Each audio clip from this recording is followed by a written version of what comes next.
Is this thing on? Hello? It's nope.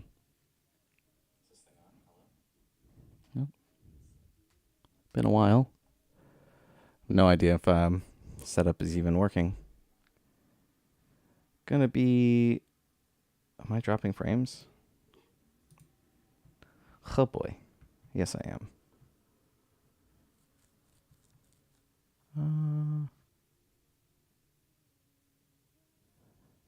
Cool. Well, that's a good start. It's gonna be some things I need to fix if I'm dropping frames. My upload speed is currently way too high. Hopefully I can fix that without having to... let's see.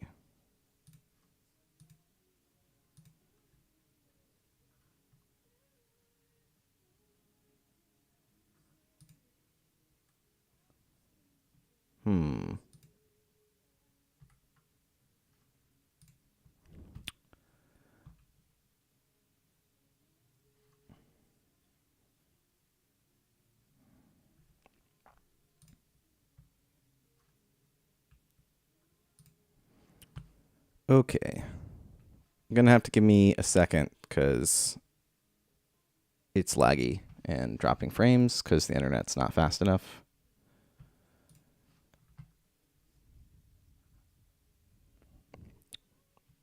For some reason, it set my bitrate to something I did not set.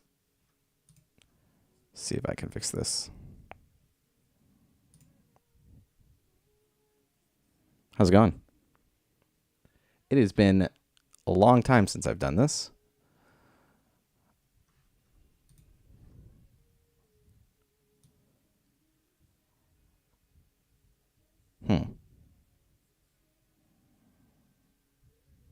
For some reason...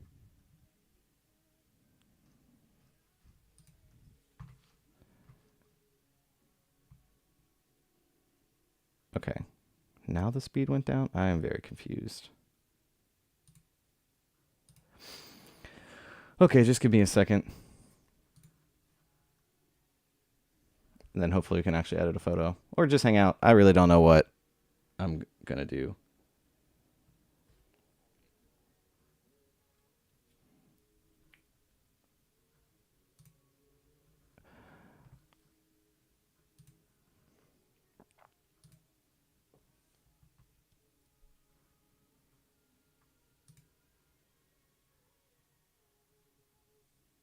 Okay, maybe it's better now. It seems like the speed went down and it seems fine.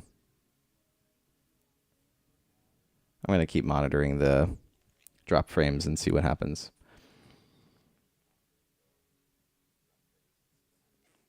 I don't think I can change my bitrate unless I turn the stream off, so hopefully we're good. I guess we'll find out.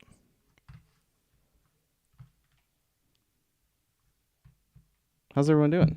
It's been... I actually checked my thing and it was like apparently the last time I streamed was exactly December 2nd, 2021. So it's been 2 years, which is honestly kind of wild. So...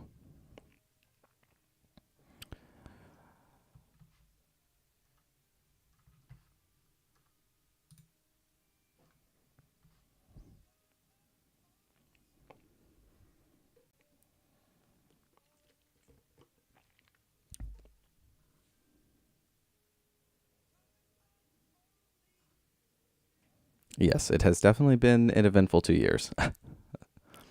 I feel like I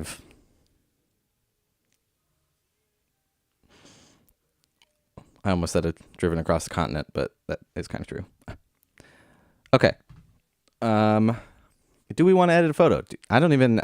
honestly, I kind of set this up as... like I wanted to edit some photos, but I also was just kind of like jonesing to get a live stream going again because I just haven't had a spot to do it. Hey, Levi. Hey, Alex. Hey, 𝐒𝐸𝐤𝐴𝐴𝐸. Or Caesar. I can't tell if that's the 𝐒𝐸𝐴𝐸 that I know or Caesar that I probably don't know. Hi, Josh. How's it going? Okay. Let's see. There's definitely going to be some bumps in the road on the stream because It has been a while, but we're gonna try to do this. Let's see if we can pull it off without too many hiccups.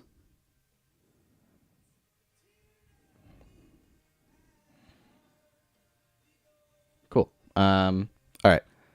Let's see if I drop any frames while I am editing. I don't actually have a bunch of images to edit.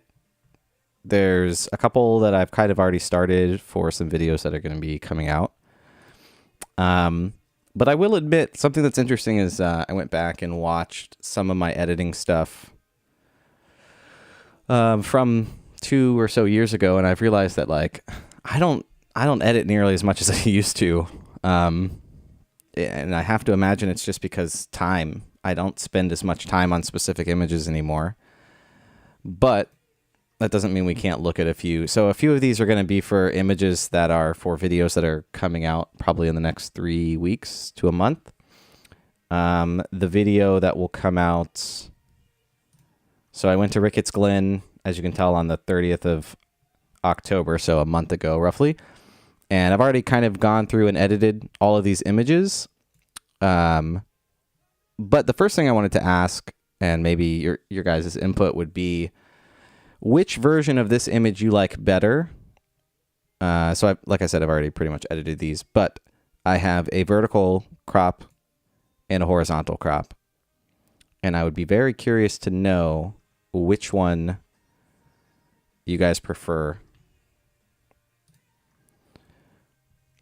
in terms of both of these edits. They're pretty much edited in the same way, the colors and stuff, but I'll leave those on the screen. Maybe someone can be like, I like the vertical one because of this. I feel like the vertical one is a little too tight. Like this bottom left swirl I really like, but it's just on the edge of the frame and I don't have any more real estate there. But I feel like this one has more dead space here with the river. Horizontal, vertical. All right. We're getting varying results here.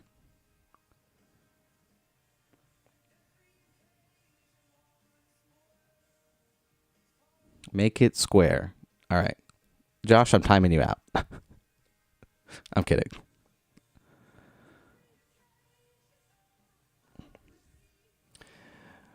Yeah, so the one I originally picked is this one. So this is the one that I've like spent the most time editing.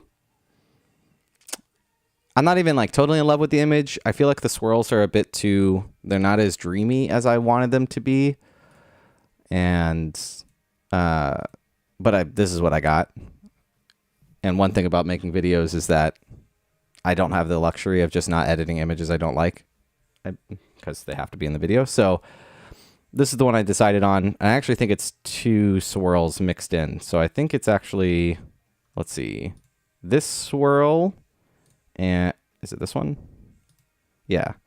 So I took like this little bit here, and I took this bit, and then just combined them to kind of fill in the bottom of the frame.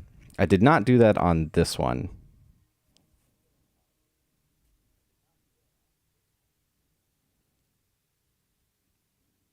I don't know. I feel like they both have merit, but I feel like this one is just a little too tight. Although it's more concise. There's not a lot of dead space in it, and it's a little cropped, I believe, from the top. Yeah. Okay. The other good news is it looks like I have not dropped any more frames, so the stream should be looking pretty good. The internet decided to work. Cool. So it looks like I've got vertical, horizontal, vertical, horizontal, horizontal, horizontal. All right. Well, I guess I have to do with that information what I will. But I guess that means if it's not obvious, like if it's not everyone saying one or the other, then it probably means I can't go wrong. So, yeah. There was not a lot of color. If you guys end up watching this video, there was just like, this was like the super tail end of the color here, and it was pretty late. there's only like basically these two sections that had color in them. So I really just didn't even find many spots to take photos. So, all right, let's move on to images I actually need to edit. Let's see. Nope. I don't even know if I've gone through these. I don't think I have. Okay. Well, I can go through these and try to figure out if I want to do anything with these. This is at, oh God, what national park is it? The one in West Virginia. I'm blanking on the name. Someone in the chat can help me. I'm really blanking on the name. It's like the newest national park.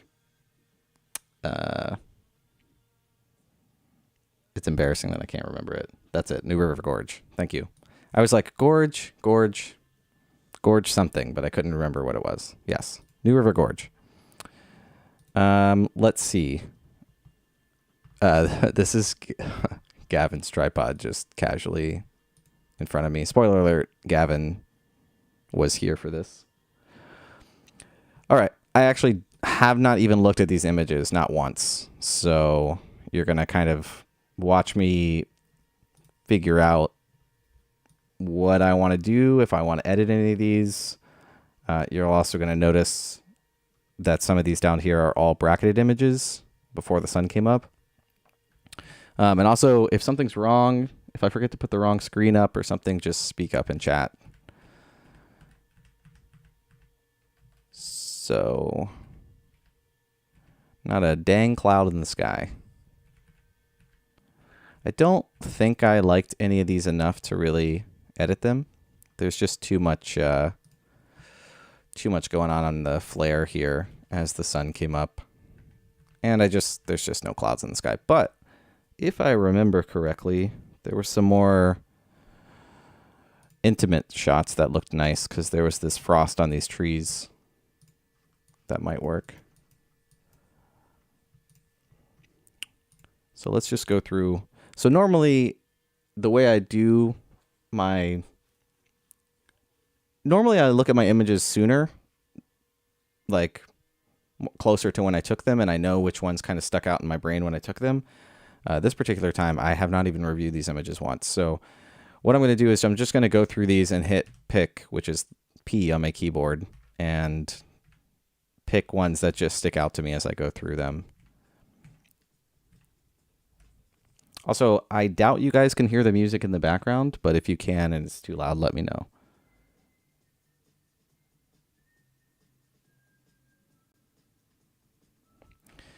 Yeah, so when it comes to bracketed images, there's a few tricks you can do.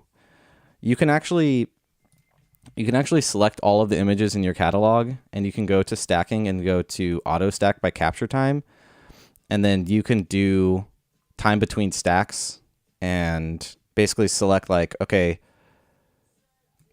basically when you tell it to do this, if the images were taken 4 seconds apart, they won't stack. But if they're taken I'll set it to 5. If they're taken within 5 seconds of each other, they automatically stack. And you can actually see the preview down here before you hit OK.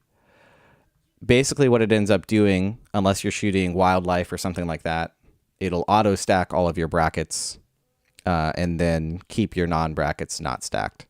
So I'm going to hit this just to show you to see if it actually worked.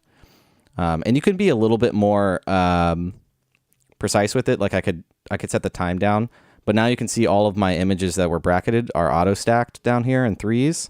And then these drone shots at the end are also auto stacked because these are 5 bracketed images. Every once in a while, it's accidentally going to put 2 because I took these 2 images within 5 seconds of each other. But that is what you can do for bracketed images. I'm going to undo that for now. But for example's sake, that is what you can do.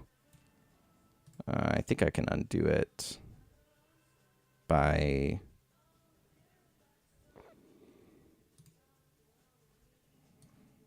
Yeah, okay. I will probably go back and do that maybe with, let's actually just do it with a more concise,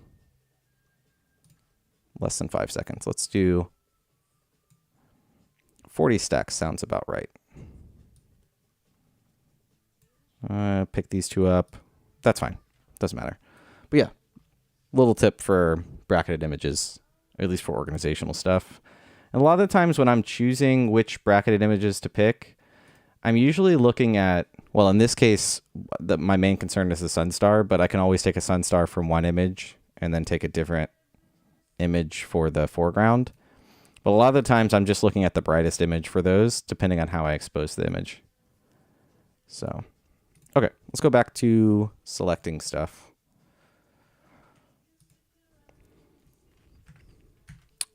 I'm just going to go through these pretty quick and just see what sticks out in my head.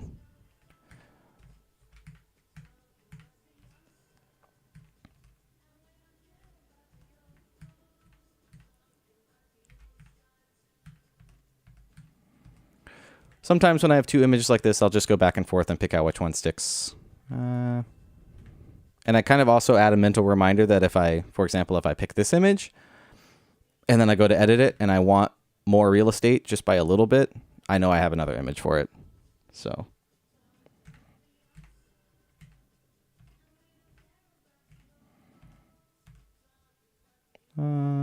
Maybe. Maybe.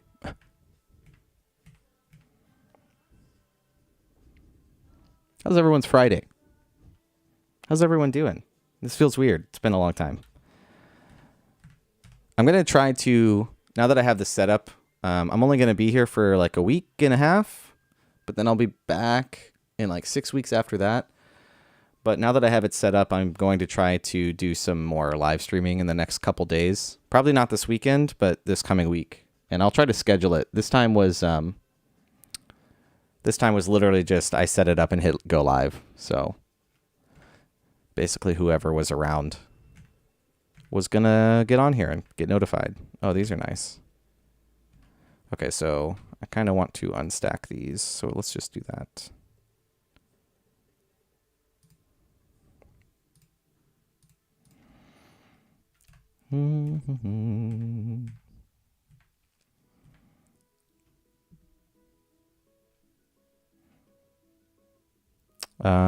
Okay.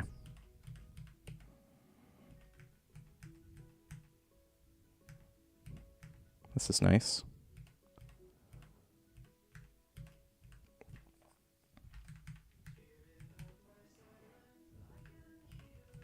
All right. These look pretty washed out pre-edit, but they might look okay when I go to edit them. Oh, that's nice. It's kind of funny looking at these because I don't remember taking them.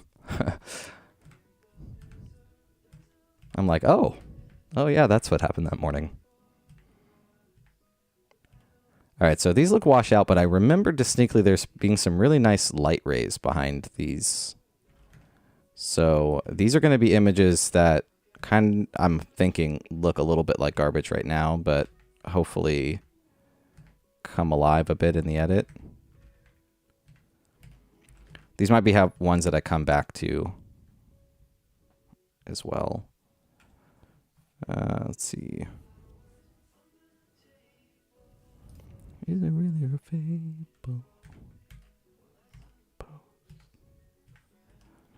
So normally I have music on in the background, but I don't believe I can have this thing record my audio because I'm on a Mac and I can't have the stream music that I'm listening to. So I'm kind of just playing music through my speakers. But I doubt you guys can actually hear it at the moment.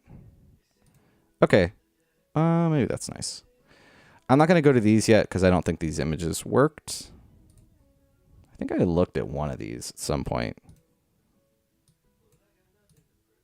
These are all drone images that I need to combine, but I don't think they worked. So let's just go look at our picks and then figure out one we want to look at really quick. So let's look at this one. Sure, why not?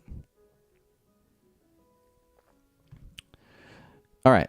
Now, I don't know how many people here are familiar, but I have my Lightroom editing companion. All of the stuff over here in the presets is part of that companion.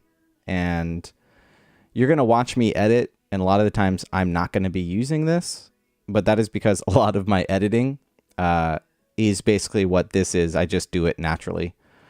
So I will try to point out things that I'm doing as I'm editing them that are also part of this process. It's just that when I made this, when I made the Lightroom Editing Companion, I sat down and tried to basically organize my own editing and put it down into words, and that's what that is. But a lot of the times when I sit on an edit, I just come in and do things that I'm just naturally doing, and that this follows that. So this looks very green. Okay, yeah, that makes sense. Before I do that, let's go down here.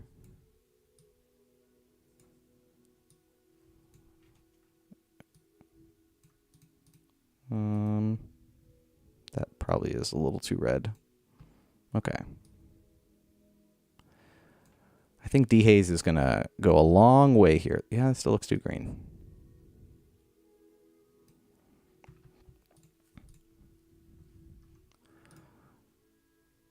Yeah, it's amazing how fast something can change, because like I said, it looked like this to start. And then just a few buttons, and it's actually a possibly usable image.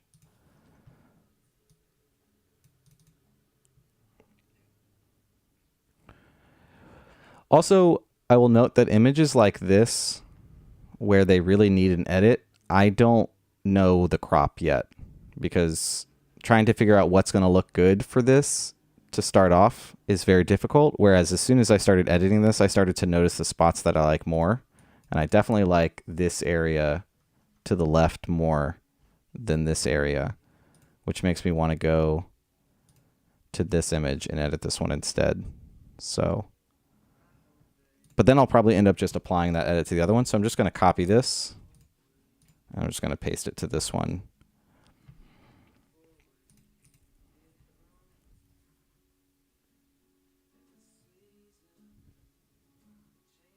Yeah, I literally just started it, Tim. Randomly, no schedule, nothing. So something to note here, if you ever wonder about white balance, and I'm kind of just speaking stream of conscious here, is that like this looks super golden. Like this looks too orange. But the reality is, when I was there that morning, the light on these clouds was actually just like super orange. And that's always like an artistic thing you have to decide, where sometimes you could be like extremely accurate picking the, what the heck is that? Must have been on my lens, maybe. Nope, it's not on that image. I don't know. Light flare. Is that when you go to choose your white balance, you have to decide a combination of accuracy, but also like how you want to present the image. Because sometimes things look too orange, even though that might have been how they were in real life.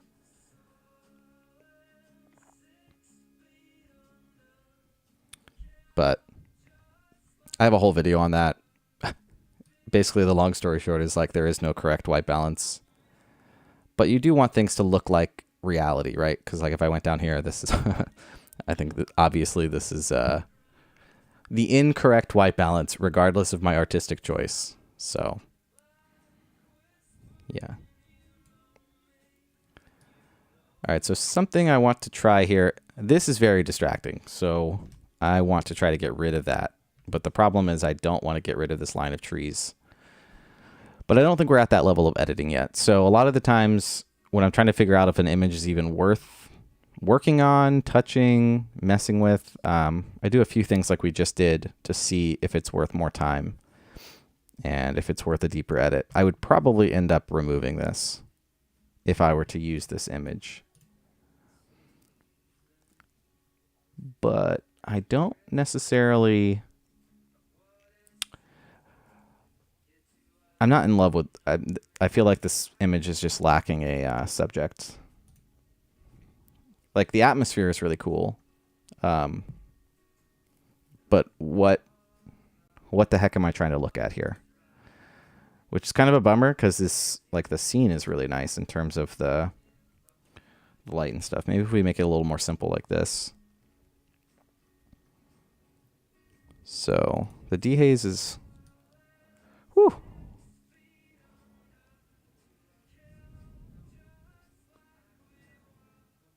So something we can do in this case is we can bump up the dehaze for the whole image. And then add 2 graduated filters roughly here in the black areas and increase their dehaze. And I'm going to add another one in this direction. That's going to kind of create a little bit more atmosphere in the center of the image and kind of darken our corners naturally to get rid of some of that. And we can manipulate this a little bit. Now let's get rid of this for more real estate.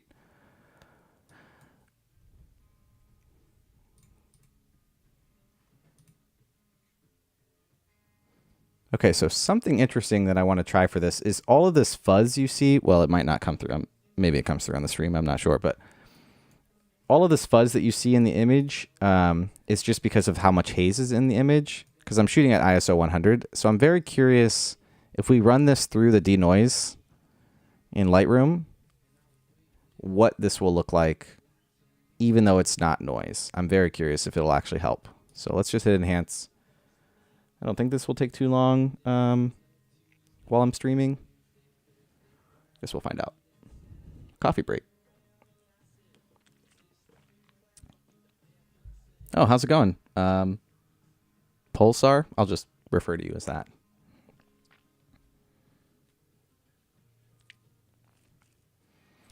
Okay, that was a little longer than normal, but that's okay. Now let's go take a look. Yeah, that's not a good result.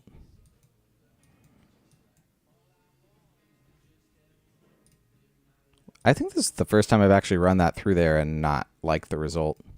I think you just have to accept the grain in this image. Yeah. So we're just going to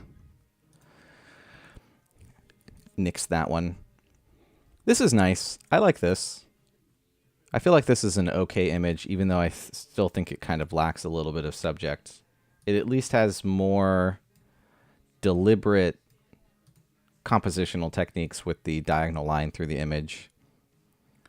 I mean, there's still not really much of a subject, but it is there. It's a little bit more straightforward. Let's bring the black levels down a bit, darken up the image. And then we're going to bring up the whites, but then bring down the highlights a little. This is just going to add more contrast to the image. It's kind of nice. Pretty simple image. And probably bring down some saturation since I've added so much editing to it. And honestly, this is pretty dang close to probably where I would be done with the image. I don't really think it's a little too bright. Let's bring down the whole exposure. I'm looking at these little spots of highlights here, and then in that case, let's bring up the blacks back up a little bit.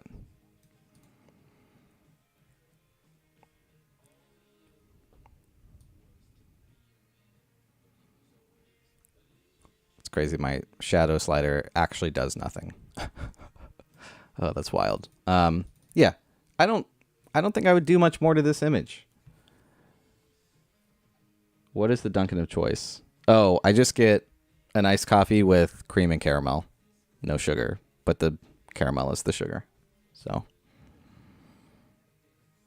yeah, I don't think this image needs much more. And this is kind of how my editing has changed a bit, where simple image, simple edit is how I kind of look at it. But now that we have a good idea of like how we want this to look, let's see what pasting this to a few other images will look like. Let's see what it looks like to this. Well, that's not bad. It's a little too blue. All right, so in this particular case, this is probably a good lesson, is that if I increase the color balance of the whole image to more warm, these clouds and stuff are going to look too fake. They're going to look too warm. But I also don't like that the shadow areas are so blue. So something you can do, that this is in my editing companion is trying to balance your darks. I could use a specific color adjust mask down here. But I think I want to try to basically do the same thing. I'm just going to manually do it. So we're going to come in here to create a mask, go to color range, and then I'm going to select here and change the range. I'm holding, is it Alt? I don't know what it is on Windows. I'm holding Alt on Mac. Probably Alt as well on Windows. To check the range of what I'm actually selecting in this, I don't mind a pretty big range. And then I'm going to come here and then just warm up that selection. It doesn't have to be a ton. So very subtle, but now I can manipulate the shadows of the image without manipulating too much of the highlights. The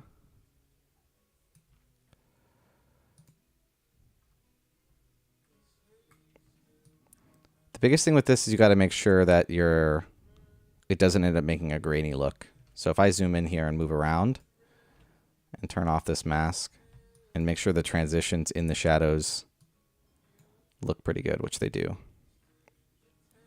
I think we actually did too much because you still want the shadows to look blue, but not as blue as they were. Maybe something like this. It's super subtle, but that is a difference.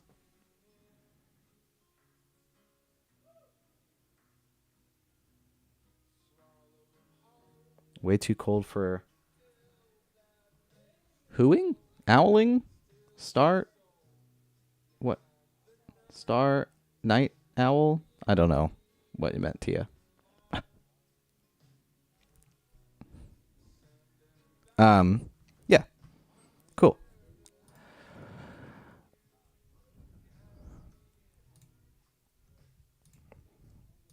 These are probably images I'm going to have to sit on longer to see if they're even worth anything. Whoa, that is a giant lens flare. Well, that's unfortunate because I think this image would have worked without it. I feel like this image is similar enough.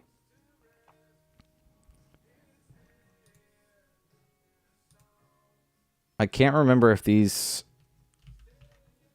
I don't believe these are in a video, so I don't have to edit these if I don't want to. I don't know. It's weird. Sometimes I have these images where I'm like, I like things about them, but they just don't make the cut.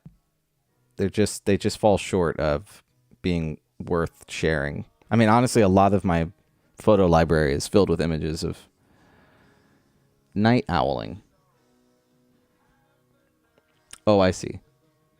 I now see that you were replying to Tim. That makes sense. All right. Okay, so for fun, sometimes I like to apply edits from random images to other images just to see what happens.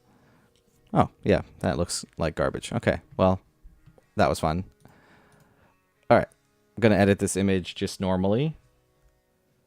It should be a little warmer.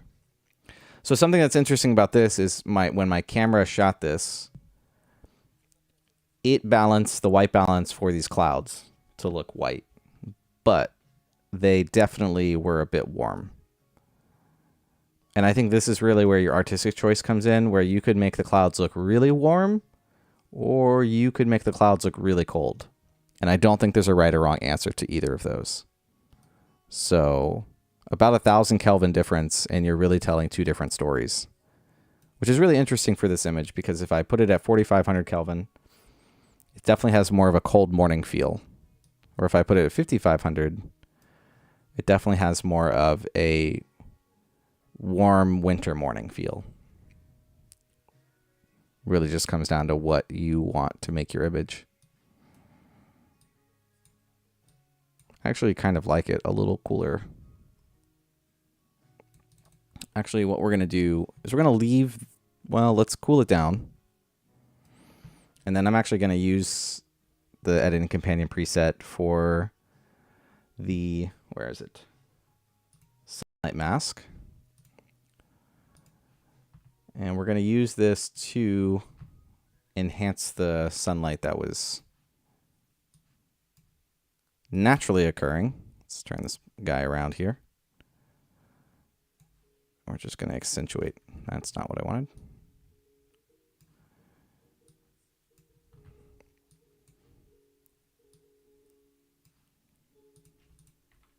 And you can kind of see what this is doing. And something that this preset does is add warmth and a little bit of red to the image. And then I'm going to control the light a little bit with my other variable here so it doesn't get too bright. For now, we're going to turn this off, though. I don't know if we need it at this moment. But let's go back in here and decrease the exposure in our image.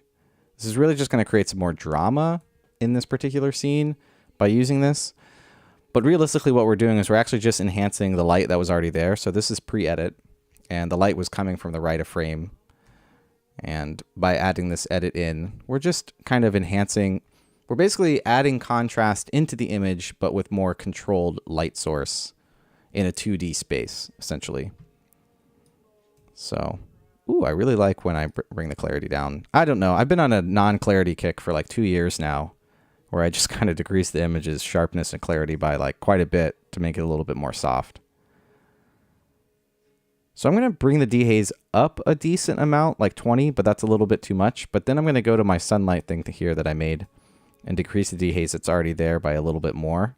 What that's going to do is going to flare out. It's going to make the right-hand part of the image brighter and less contrasty. And then as it gets closer to the other edge, it's going to look a bit more contrasty.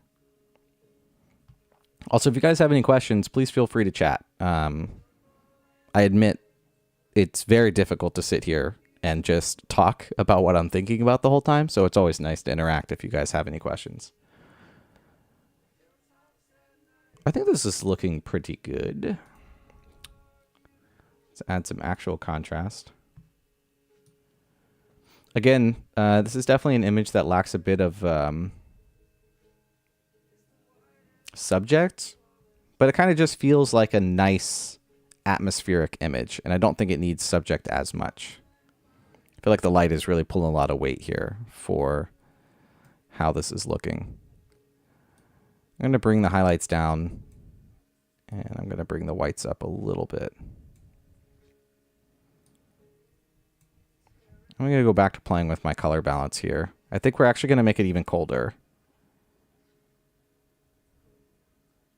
40. Let's do 4400, and then I'm going to go back into my sunlight mask here and warm up the mask. And what this is going to end up doing is just warming the right of the frame more and cooling off as it goes through the image. So that's just naturally happening because of the way this mask is created. And I kind of like that effect. Maybe bring the whites down a little on the mask. Cool. Yeah. I mean, again, simple image, simple edit. I just hit full screen, which you guys can't see the full screen when I do that, but. Lars, what are you doing here? How's it going, man?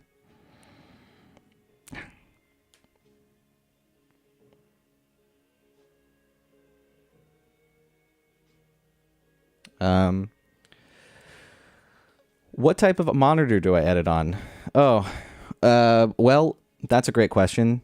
Ideally, I would edit on the same monitor all the time, but considering my travel living situation, I don't have a consistent monitor, which is not ideal for professional work like this, but it's what I have to do living on the road. So a lot of the times, so the monitor that I'm staring at right now as I'm reading chat is my MacBook.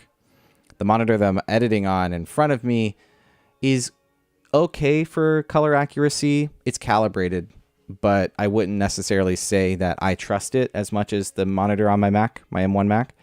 But even then, a lot of the times for images that end up going in videos, like the ones we're editing here, I'm not as concerned about it being perfect. The images that go in my portfolio are usually images that have either sat and be seen on multiple monitors. So like my MacBook monitor, my monitor that I'm working on right now, my phone, my iPad. Like I've seen it on a lot of different things, and that's how it ends up in my portfolio. But that's also just amount of time. Like I just let it sit for a while and make sure that I like it on everything that I've seen it on. But I definitely have two lives. I live in a house in my desk life of what is the correct way to do things. And then I have my like on the road life, which is this is what works, and this is what I have. But all things considered, I feel like the monitor on your M1 or your MacBook at this stage is pretty good. It's not like the best of the best, but it's good enough. I also just think in general, a lot of monitors, if you spend, I don't know, $400 or more at this point, as long as they're IPS, they usually cover the P3 gamut space pretty well. And most of them should be 100% sRGB. And the accuracy on them, especially if you calibrate them, is pretty dang good no matter what brand it is at this point. So that's my answer to that. But like I said, it's not perfect. Where am I right now? Did you get to see the Northern Lights last night? No. I am in Florida. So I'm at my best friend's apartment, which I think is actually where I streamed 2 years ago. Which is why there's stuff behind me. I'm in his apartment in Florida. I drove back from Nova Scotia and Newfoundland in the last month. And I've been in the Georgia, North Carolina, South Carolina, Florida area for like, I guess, almost a month now. You're welcome, Dan. I hope that answers your question. My honest opinion, and this might be sacrilege to some other photographers, is that monitors are so good at this point, like generally, as long as you buy IPS and calibrate it, you're probably good to go. I think dwelling on color accuracy is a lot of wasted time, because you can get your monitor looking as accurate as you possibly want, but a lot of people are going to be consuming your images on monitors that you can't control. So in the end of the day, what really matters is, does it look good to you? And then when you go to print it, can you make it look like your monitor? So, and for the most part, if you're just editing on a Mac or anything like that, they end up looking pretty good. Do I think how big I would print when I edit? How does that change my thought process? I do not. Most of the time when I print or when I work on images, if it's an image that's in my portfolio, I pretty much assume that I could print it at any size that's ever requested. There have been a few images that have ended up on there where I'm like, and someone's asked to print them, and I'm like, oh, I need to upscale this. But realistically, you can print pretty much any image from at this point, any camera, and upscale it, and it'll look pretty good for print. Obviously, there are slight stipulations to that, but I don't edit in a way or think of my images in a way that I'm like, okay, I need to edit this to this certain level to print at a certain size. I don't think that way, because most of the time, print is not like, you would have to print, I don't know, you'd have to print massive scale for it to matter. But I don't know if you guys have ever walked through like an airport or one of the places that always just has like, or even like a store. The times that I see like the largest prints are those decals that like go on the sides of the entire wall of a place. And all of those like that's the largest prints you'll ever see from a photographer. And all of those prints, when you get up close to them, are going to be blurry or grainy or whatever, because they're so stretched. But when you see them from the distance you're supposed to see them at, you'll never know. Dan, actually, my monitor that I'm editing on right now is a gaming monitor, technically, but it's an IPS panel with decent color accuracy. So, yeah, I think the last Newfoundland video comes out, or I go to Cape Breton in the video that comes out on Sunday. You're welcome. I think at the end of the day, when it comes to print size and printing, you don't need to worry about it until you get to that point. Obviously, the quality of the image matters. An example would be, let's go back to one of these that I was looking at before. these images look okay on screen right now, but when you zoom in to these images and there's all this grain in them because of the amount of haze that was in the atmosphere, this is the kind of thing that matters more when you print rather than resolution. Because this is the kind of stuff that will show up and kind of make it look less quality, even though that was just a naturally occurring thing. But the reason that's happening is if I hit reset on this, it's because of the amount of dehaze we've added to the image to pull out those details, right? So that's why all that grain is there, because of the edit that we've added to the image. Those are the kind of things that are going to have more effect on your print and print size rather than like how I'm cropping or resolution or anything like that. It's kind of the quality of the light in the image that's there. I cannot answer that question, Josh. I feel like I think that Alaska is hard to beat, but I feel like they're different. I feel like the people in Newfoundland were just absolutely incredible, and just being in Canada in general. But I feel like Alaska just has more grandiosity, so it just depends on what you wanted to shoot. I feel like they both hold a place, like different places, and I don't necessarily know which one I would pick. I mean, I will say that Alaska felt more remote, even though I think it has more people, but don't quote me on that.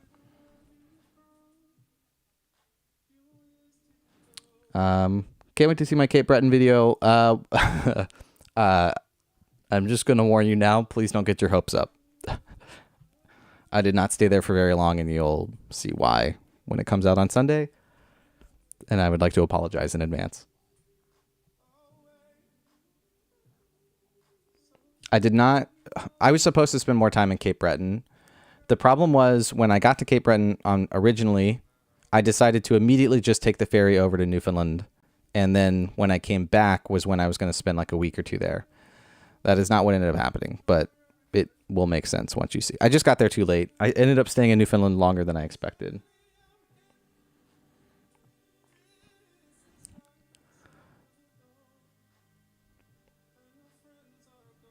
Yeah, I mean, I still got some stuff from there, but I did not spend a lot of time there. I feel like Gavin will have far more stuff from the area than I would, specifically in Cape Breton, because I just didn't spend enough time there. But I plan on going back, so.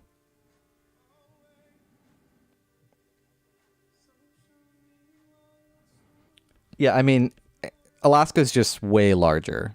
Newfoundland is not, I mean, it's big, but it's not Alaska size. Okay. Obviously, feel free to keep asking questions. These are some nice little images. Don't necessarily know if they are anything to write home about, but I kind of like them. I feel like some of these could use a crop. Let's see what happens here.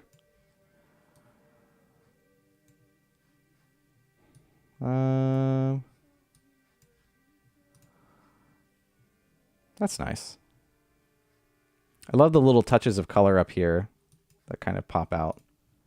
Let's see if we can accentuate that at all. We're going to use the new color picker point color thing and see what it gives us. I really just want to brighten this up a little. Oh no, that looks terrible. Maybe I just want to make it a little bit more red, but not by much. That's nice.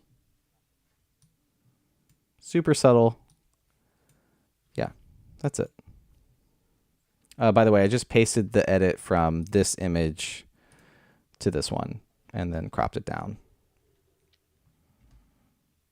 These are I don't know, these are the types of images that I really have to sit with for a while because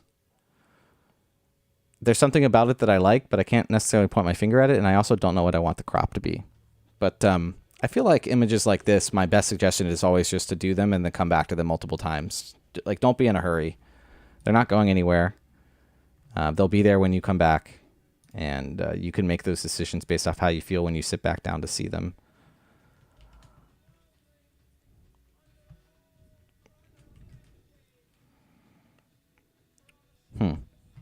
I tried pasting this edit into there. Did not work.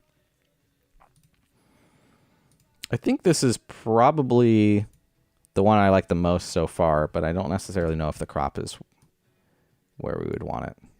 Maybe we want a little bit more, less mist up here. That's not bad. I do love the touches of frost on some of these trees, but it's not on all the trees. It's kind of cool.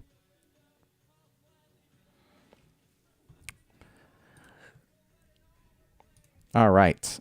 Are there any images worth editing that are left? So these images that I picked out before, and again, this comes back to organizing or going through your selects or anything like that. These images are not nearly as good as the images before. I just applied the edit from earlier, so obviously that's going to look a little too warm. But there's just too much darkness in these compared to the later images that I selected. These just look way better and actually have a subject in them. So it ends up being that these probably won't get touched or edited. So I'm going to unstack these. I guess it was just this one. Oh, that's not bad.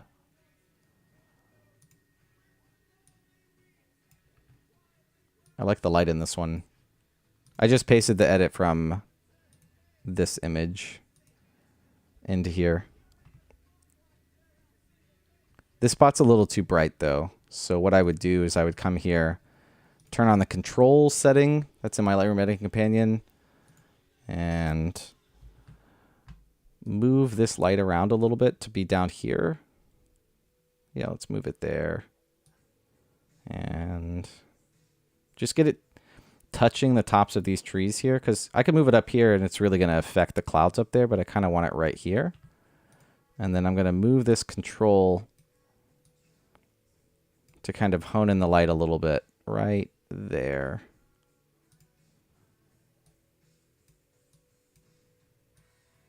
Yeah. Perfect. Oh yeah, that's nice. A lot of detail on these leaves too. Let's add some sharpening in if I didn't already.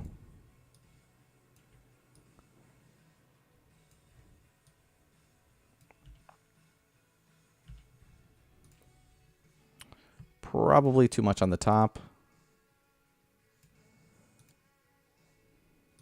Now there's too much on the left. Let's bring some more back to the bottom.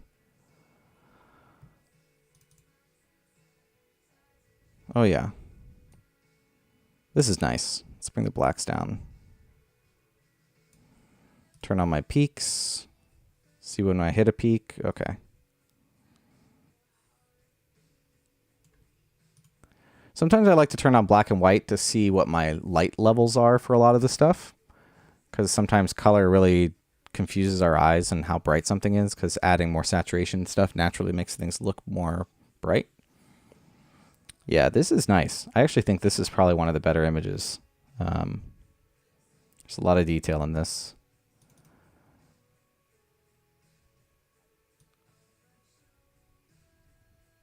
This is nice.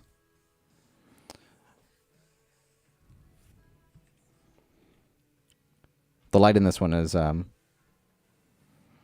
definitely some of the best painted. Because like when I compare it to this image, even though this is nice because it has the color in it, the light that I'm actually getting on the center of the frame here. Actually, hold on. Before I say that, let's add a bit more editing to this, because we can actually fix that. Let's see what happens when I create a radial gradient here in our subject area of the image, invert it, and then bring down the highlights a bit and the exposure to the rest of the image and add a bit more drama. So I'm actually going to decrease this by too much. And then I'm going to come back in here and increase the exposure to the image back up. Oh yeah. See, sometimes sometimes I get ideas from other photos to be like, oh, I should do this on this photo. That looks better.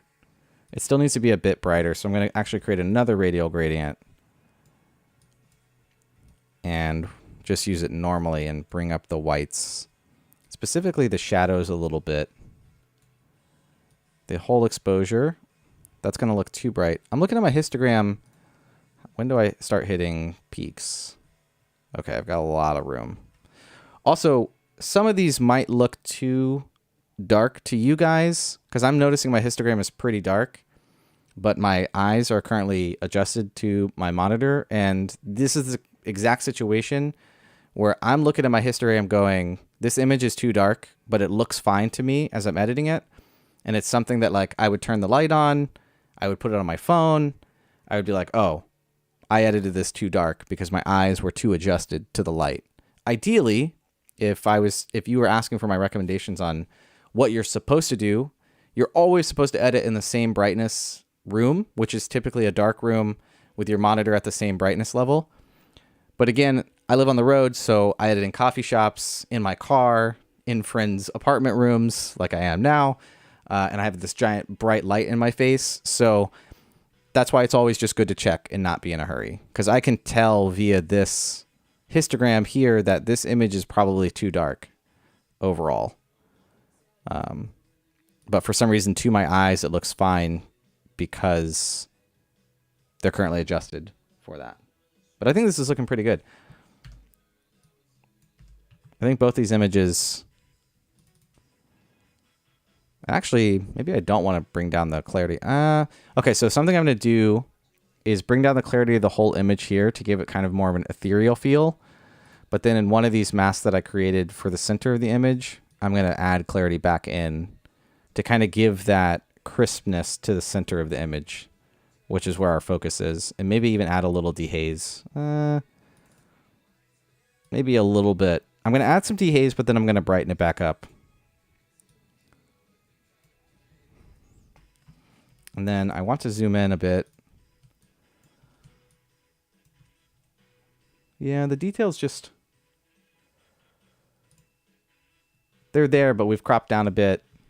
They're just not as crisp as the details in this image. But anyways, I like both of these. These are going to be images I'm going to come back to with fresh eyes, for sure.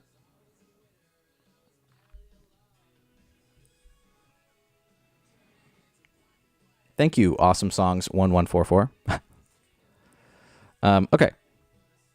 All right, I think this is enough ethereal images for now.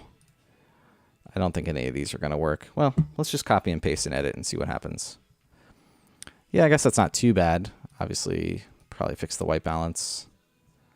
Whew, that is really warm. I love the touches of color here. That's nice. Again, kind of just lacks a subject. I would probably crop in this and maybe we can get some nice angles in the image. Definitely needs to be... Yeah, I don't know. It's just not calling out my name. That might be one I come back to. Okay, let's go see anything else in my library that I need to edit or work on. Okay, so this is for the video that will be after that video of me visiting 𝐒𝐚𝐥𝐬 National Park, I believe. Really didn't get a whole lot from this day just because the light just isn't there. But I've already selected a few. And these are definitely images that I feel like I don't know if I would have ever edited if it wasn't for the fact that I made a video.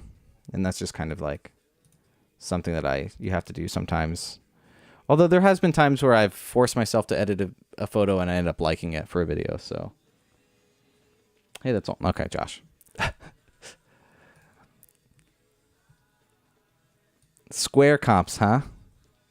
That is something to think about, by the way, going back to this, is prints. So a lot of the times I'll try to get my crop where I want it when I'm just freely cropping, and then I will take the closest ratio I possibly can. So square crop, 4:5, 2:3, so that if I ever do print it, it's already ready to go for print. So, yeah. I do think about that stuff for images that I am going to end up printing.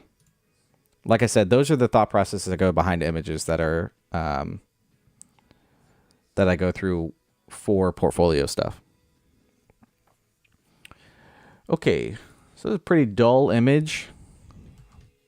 The idea behind this image when I was taking it is I loved the line. Also, this image is gigantic because I'm pretty sure it's a 3-shot pano. This is actually too close. I love the line of the trees. Like there's this just kind of wet and non-wet spot of these cypress trees. And that's kind of what I was trying to capture. And what's interesting about this image is that when you really zoom out, you can see the line, like you can see it. But when you zoom in, you don't notice it as much. And that's kind of the point behind this image, or the images that I was trying to take for this. How I would edit it, I don't really know. What have I already done to this? I don't think I've done very much. Let's just hit reset and start from this top.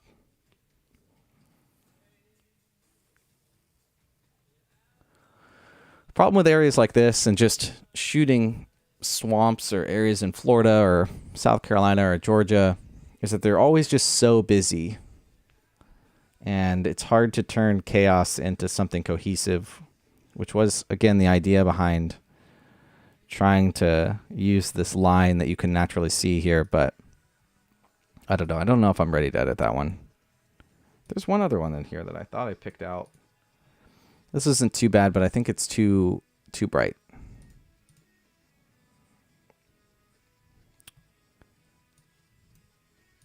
I don't know if I want to edit this one right now. Let's see what else I got. Oh, these are fun. I've already kind of edited most of these. But these are images from a road in a video that will come out with that swamp image. The challenge here was that I had to wait. I had to have cars drive by to create the dust in the road. But then I had to have all the cars be out of the frame to take the images. But I've already edited these, and I don't think they need much more. I haven't really edited these yet, so maybe we should edit one of those. I guess I could do this one. I've kind of edited it as a quick edit. Let's see. Pretty sure this is super dark. Yeah.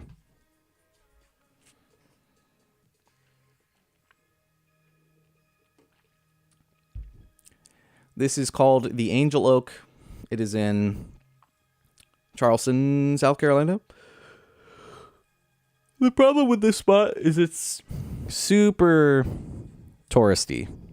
Like, you could only enter past the fences at a certain time.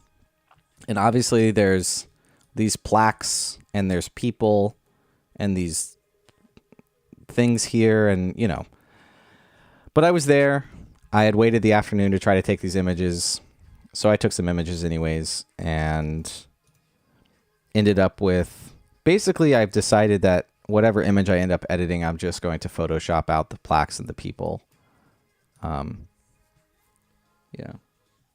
that's the Angel Oak. The question is, what image do I want to edit? I love this one because the whole frame is filled up with the tree, and then obviously the bottom half of the frame is filled up with this branch, which is super cool. And I think it's between this one or the one I've already showed you, this one, which has the detail in the shadows for the tree. Let's actually go back to what I already edited in this.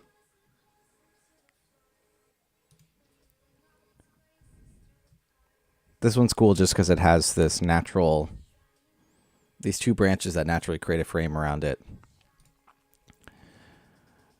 I don't know. I don't know which one to edit between these two. Yeah, it'll be a lot of generative fill. I think it'll be able to do it. I don't know. Let's find out. So I still have two versions of Photoshop on my computer. So let's open up 2024 and see if it'll actually work.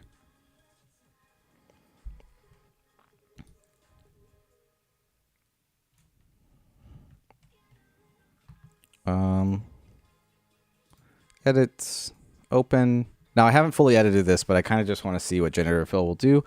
I have a feeling it's going to be fine. Like, it'll look pretty good. But let's find out. Let's see what happens. Actually, let's see what generative fill does. All right.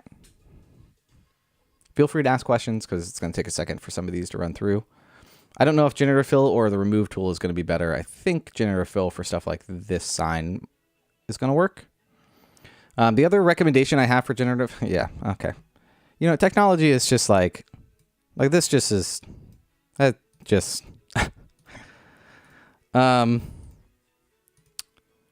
it's just dumb. That's just stupid. Okay. Something I recommend for generative fill is not to generative fill until you're done with your edit, which sucks. I don't normally recommend that. I always recommend do all of your removal stuff and then your edit, because then you might want to change your edits. Like, you might remove everything, go to edit your image, and then you're like, oh, the color balance is off, or this is off, or something like that. But the problem that I've had with generative fill is that if I do the generative fill first and then go to edit, things end up not matching correctly. Like, it'll be very obvious there's like lines of whatever it filled in does not manipulate in the same way as the rest of the image. I don't know if you guys have had that experience, but that's been my experience. So for my work, I have just been I've been removing the stuff like I just did at the end of the edit, which is not ideal, but yeah.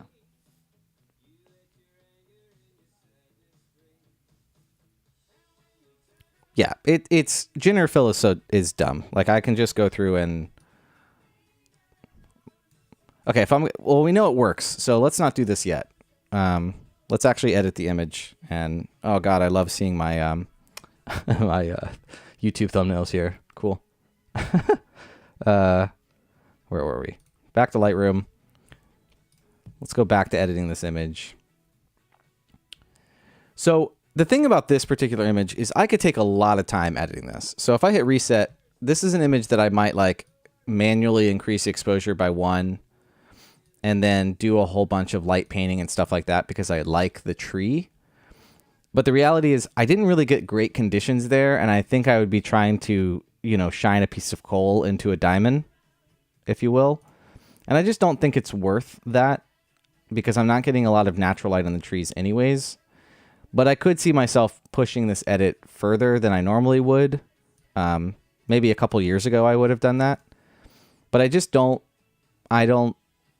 manipulate stuff as much as I used to, or, you know, forcibly add light in. Like, I could easily see myself painting a bunch of light on these branches and really creating some dynamics in the image. But I think I kind of want to keep the edit simple just because I wasn't in love with the light while I was there anyways. So that's probably what I'm going to do. So let's do that. All right.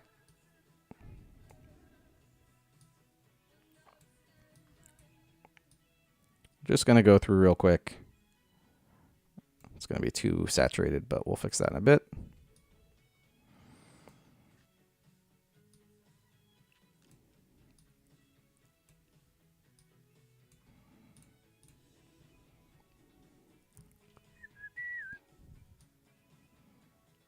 Now, some of these things I will hopefully be able to change if I want to do little micro adjustments at the end,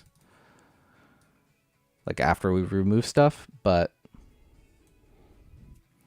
all right, so one thing I'm going to do is come in here and go to select my sky.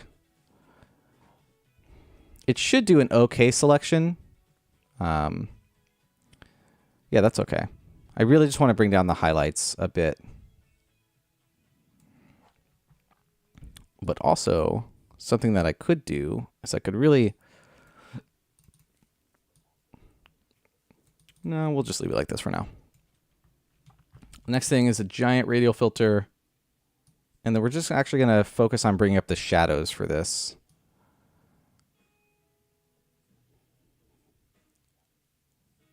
That looks okay. Let's bring up the whole exposure.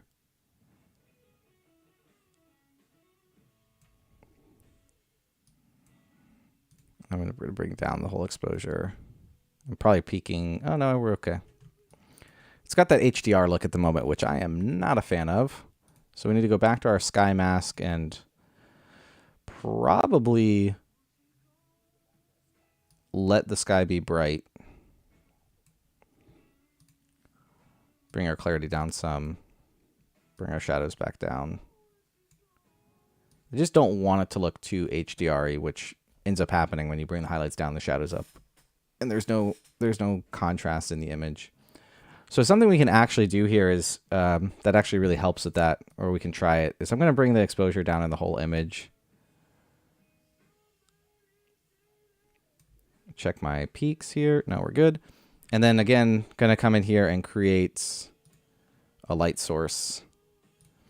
And this should hopefully help us manipulate the light a little bit more to not have that HDR look as much. Let's have it point down this way. This is like just a quick and dirty way to basically light paint in.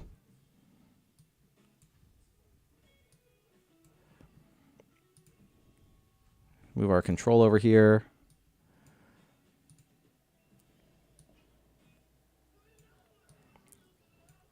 All right. And then I'm going to remove the warmth that it's adding. So my preset adds warmth to it, but I don't think we need that. And we come back into our sky selection. I'm not too worried about these peaks at the moment. I feel like there's I don't know if it's a lot of chromatic aberration going on. What the heck happened there? Pretty sure I've already have. Huh. Interesting. There's definitely, is that the mask? A little bit. Wonder what happened right here, because this is super blue. Must be something on my filter. Interesting. Never seen that before. That's okay. I don't think it's a make or break thing. Can always remove that if I really wanted to. All right, so now we've added this little bit of light source. Creates a little bit more dynamics in the image rather than looking too HDR-y. But I still don't... Let's see, let's bring the image down a little bit more. Basically, the challenge here is balancing out the brightest parts of the image, but still being able to see detail in the tree. And that's why I said before that if I really wanted to spend a lot of time on this image, I could manually paint in some of the light here. I just don't think it's worth the time. The image isn't like super stellar or anything.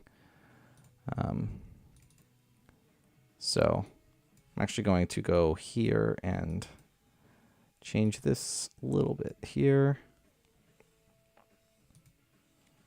I don't think it looks too terrible. It's probably a little too warm. Again, not in love with the image.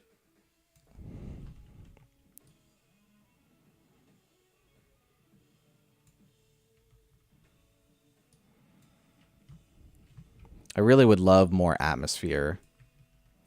So what we could do is actually come in here and decrease some more dehaze in this. Like fog or something in this would be amazing, but probably pretty rare. Let's see.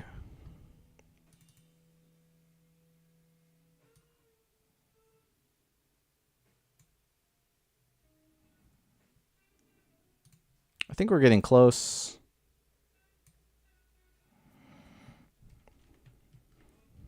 Although it does feel a little dark.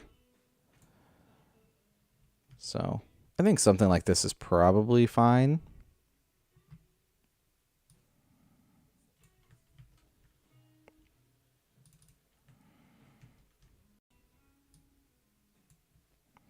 I'm not going to crop until we end up removing stuff, but yeah, we'll go with this. Let's try this. Let's just take this into Photoshop and remove the stuff. Again, not totally in love with the image. The tree's really cool, but photo-wise, it's okay. Conditions could be better. I only spent one evening here, so I didn't really have many options.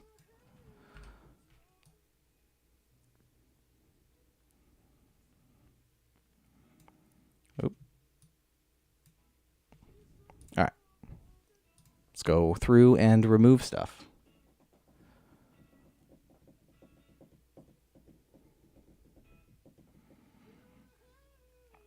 Maybe we should add a unicorn in. That'd be cool.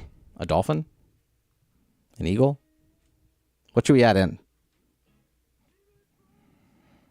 Any ideas?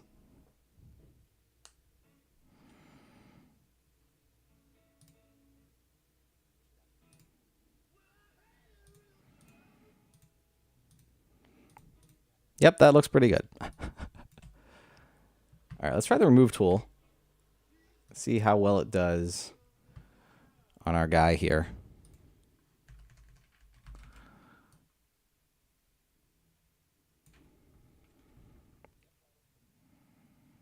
Nope. Generative fill.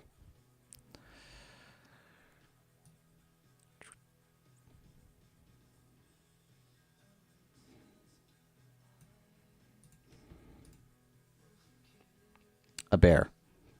Cool. Let's try it. Put him right in the center of the frame. Also, I think I'm dropping frames when... I might be dropping frames when I run the generative fill. I'm not sure.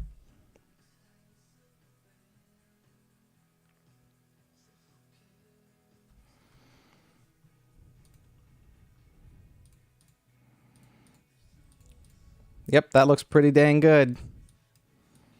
Look at all my photography skills.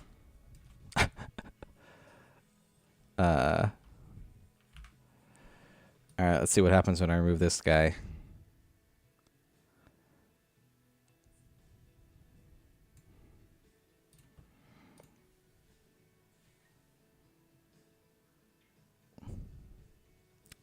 Yeah, I think what's happening probably is that it's uploading to...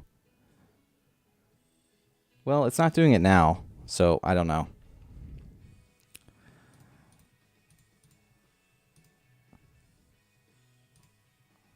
All right, which version of the tree looks more realistic? Not that one. Sure, let's go with that. All right, let's give it a real challenge. Let's see if it'll remove all of these people at once. Screw it. Let's throw in this person too. Good luck, Photoshop. Oh, I love that you typed that as soon as I did that. I'm trying to make sure I don't go over the 1,000 pixels by 1,000 pixels selection thing. I mean, I'm going to end up removing the lines anyways, but... Nah. That's too much. I think we should do it piece by piece. Piece by piece.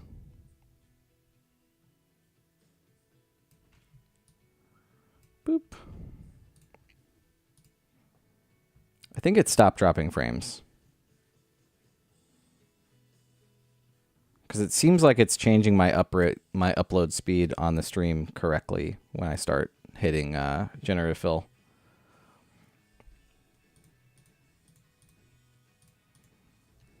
That looks pretty good. Removing all of this, these little, I don't know what they're called, chains. It's going to be annoying.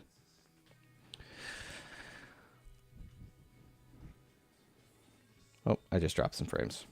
There's not much I can do about that, upload-wise. All right. Oops. Let's remove this guy.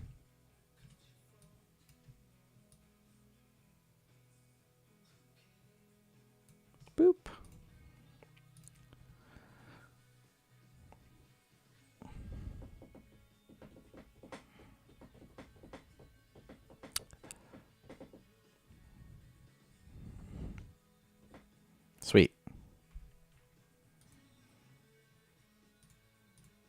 Absolute magic. All right. It's so easy, even I can do it. All right, so for fun, where should we add? I guess right here, right? Let's just... Let's see how terrible this looks. Should he be sleeping?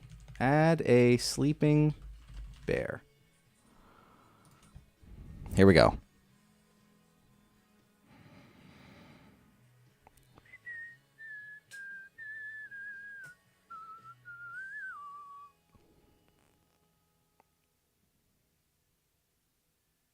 Sweet.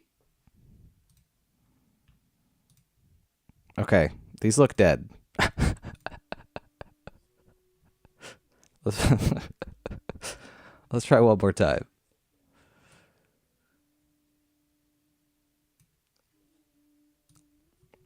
Add a, we're just going to put add a bear. Add a, no, wait. Add a grizzly bear. That's native to South Carolina, right? I mean, we're already moving to this other stuff. We might as well really spruce up the image.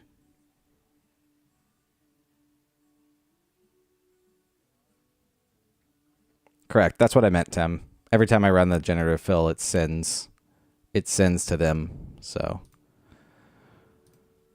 cool. All right. There's our bear. Yeah. Maybe he should be bigger. Let's try one more time. Let's add a bigger bear. Really be the focus of the image here. Let it really yeah,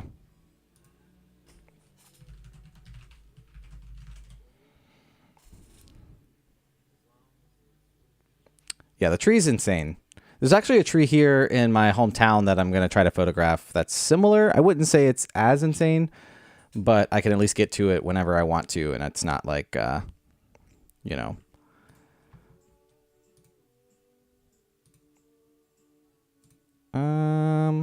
Let's try again. Looking pretty good. Adding a bear. Really, really making my image stand out on its own, for sure. What is this? Is it a camel bear? Cool. There we go. We got a grizzly. Nice. Perfectly framed. I was just there at the right time, the right moment for this bear to make it all the way to South Carolina. Looking pretty good. All right. Joking aside, let's finish generative filling these people out of here. Let's just try to remove this whole thing. Oh, that's, well, all right, let's just see what happens. It's going to be a lot because there's some person's feet here. What time is it? 4:30. Oh, yeah. Escape the zoo. That makes sense. That's a lot better than my story, which is it made it down.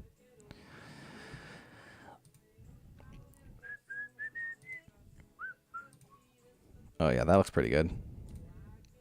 I don't like it changing the actual tree too much. Like, I want the tree to remain the same. Let's try this one again. Let's just do it a little bit at a time.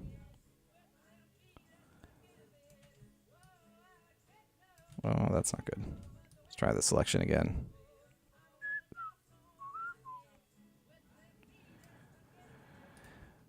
If I do it little by little instead of big spots, it doesn't necessarily change the purity of the tree, which is I'm trying to just keep by itself. 10:30. Well, thankfully it is not 10:30 here yet. That would be a problem. I would have been on stream for far too long. Okay, remove this.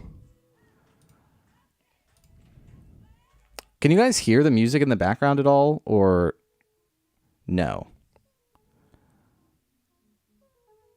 Let me turn it up some, maybe.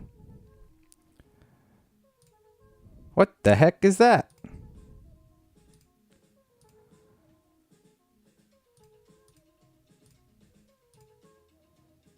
No, I don't like that. Let's remove this person first.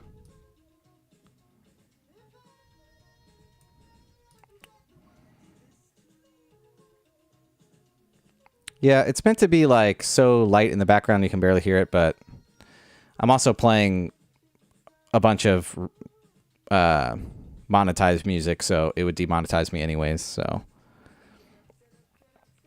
Oh, I'm supposed to be able to run ads now, but I don't know how to do that. What the hell? Okay, that looks... Wait, did it add poor people back in? No, I don't like this either. All right, let's try just... Hopefully it just doesn't add too much to the tree. That's really what I'm trying to do. It's like, just keep the tree how it's supposed to be. I don't really care about the foliage in the background.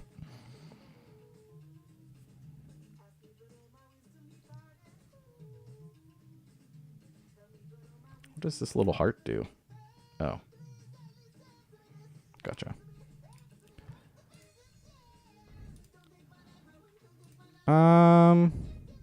That does not look good. What is this? All right, we're going to come back to that because that's just not working for me right now. Let's just try to remove some of these lines. That's not what I wanted.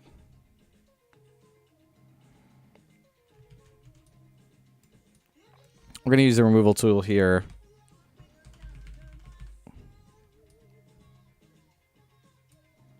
Hopefully it picks it out pretty well. Yeah, there we go. Let's try it on this. Sweet. That was easy. Man, photography is so hard. I mean, just look at this. I got here. Special privileges. No one was here. I asked them to remove all of the guardrails just so I could take some photos. All to myself. Nope, that didn't work. Let's try that again. Let's do it little by little. Okay, well, try this again.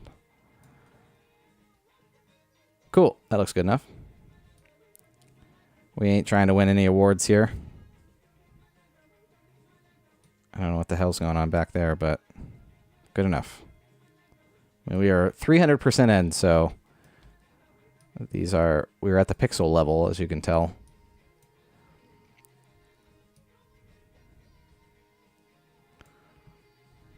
Oh, yeah. Man, back in my day, I would have had to spend hours trying to get rid of this stuff and make it look right. I don't know what the heck happened here, but I think this is from the generative fill earlier. This part might actually, instead of saying it, let's just do it. I think this part would be faster. Just going to avoid the tree. So, generative fill this.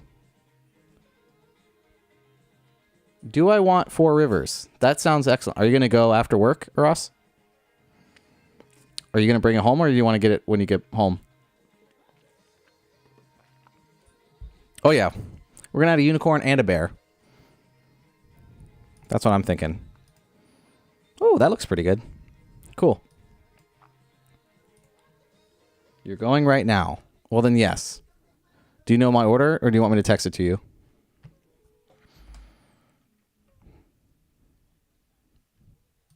Is it raining? We're keeping the stream real casual. Yes. Corn, beans, and quesadilla.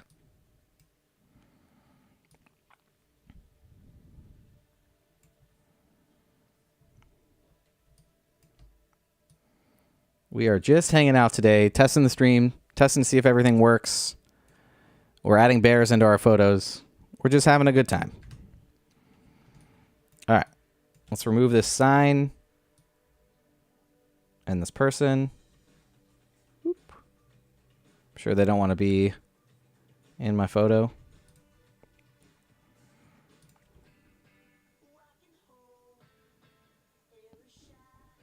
Ontario. Fun fact, I will be in Ontario in a couple weeks.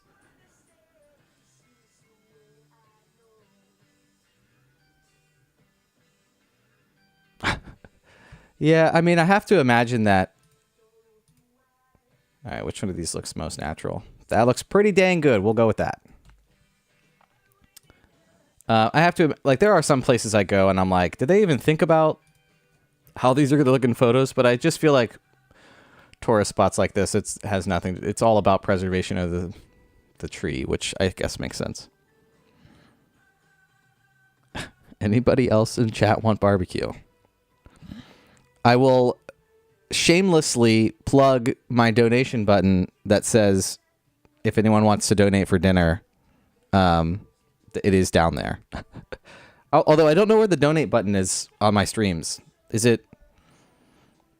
This is a joke, by the way. No one actually donate me anything.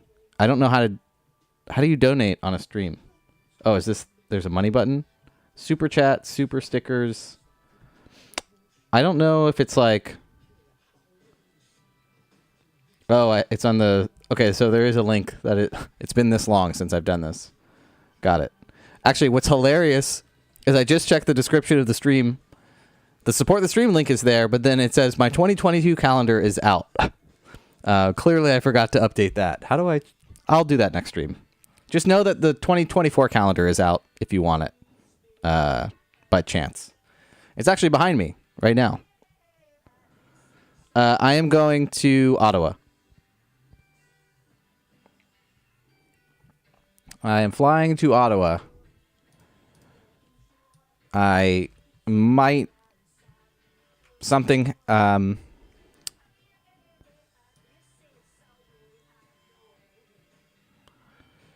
there was a beeping going on. I couldn't figure out what it was. I met a girl in Newfoundland that lives in Ottawa, and her and I started dating. Fun fact. It'll probably come out sometime in a video, but I haven't got to that stage yet. So, but I have told her that I was like, you're going to be in videos, and we're just going to be Gavin and Amanda if you watch Photo Tripper. She'll be the comedic relief, because clearly I need help.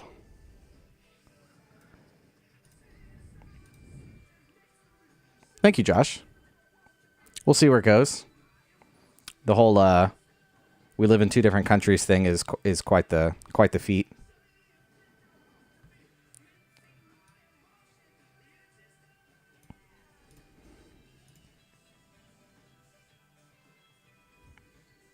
Where did you go in Newfoundland?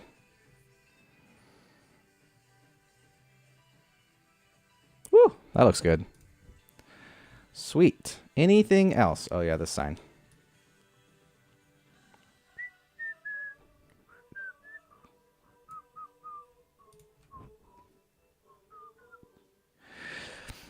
Yes, this is true, but I have to, it's the in-between of now and then.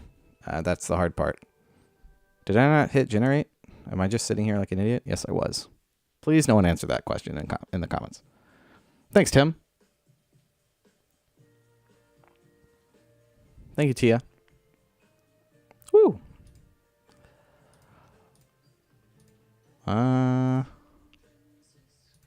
Well, that adds a branch to this that isn't actually there, but I don't know if it matters that much, that far away. Yeah, we're not going to worry about it. Okay. We still got to go back and fix this. This is the last little thing here to fix. Also, sorry about the drop frames when I'm using the generator fill. It's just going to happen. I don't think there's anything I can do about it.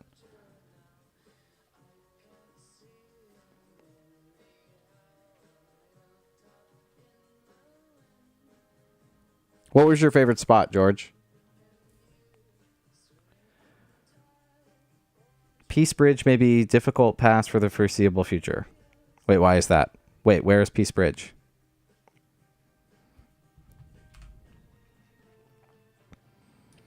All right, let's try to generate to fill this again. Maybe with just this spot.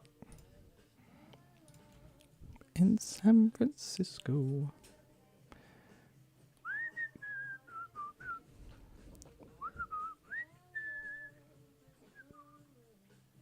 Oh, I actually went, okay, now I know what you're talking about. I actually went through that border crossing when I came back through Niagara Falls in May, And my friend sent me the thing about what happened there. Thankfully, I will not have to go that way.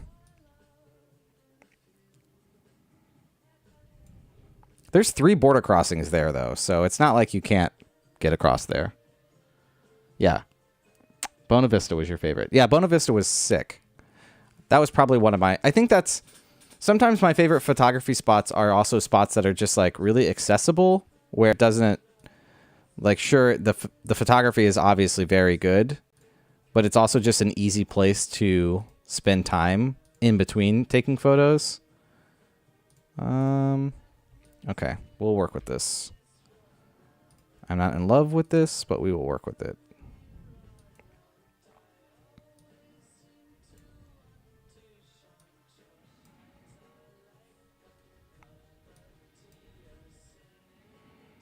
All right, that is close. I don't know what these little black parts are, but... Ugh. I don't know if there's much I could do about how much I had to generate here. I'm not in love with this, but I feel like it's so far away. Like, this is 100%. What is distracting in this at 100%?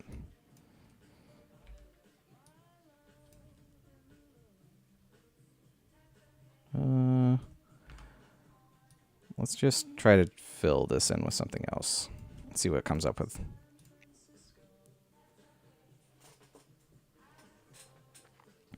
Niagara Falls is cool, bit too touristy for me. I went as a tourist, though, so it's not like I was any different than anyone else. Well, I'm never any different than anyone else, but I didn't, like, go to take photos or anything. I just went to see it. Nope, I don't like any of those. I think we're just going to leave it. It doesn't look too terrible from way back here anyways, so... Okay. Oh, we still got this one sign. Almost missed it. Normally, I would not... Removing this much stuff in an image is not normally what I would do, but I also know that this image is not going in my portfolio or anything. It's more just for fun. So I don't mind, you know, removing the signs and the transient people and stuff like that. Now, the biggest question is, do I remove these stabilizers? I don't think I should. Oh, this needs to be removed.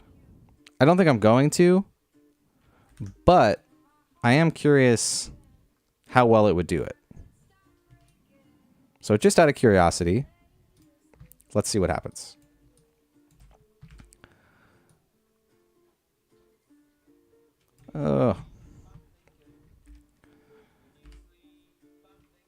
Actually, let's just do this. Nope, that's not going to work either. All right, lasso tool it is, and we're just going to do a rough. I don't want to... Let's try the removal tool.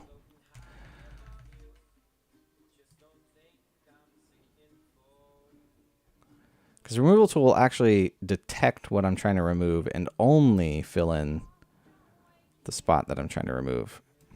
Let's see what happens. Again, I'm just curious how this is going to look. I don't think I'm actually going to do it. Yeah. This is one of those times where I think going slower is better because you can tell it did not get this correct. But overall, yeah. I think I'm leaving those in, though.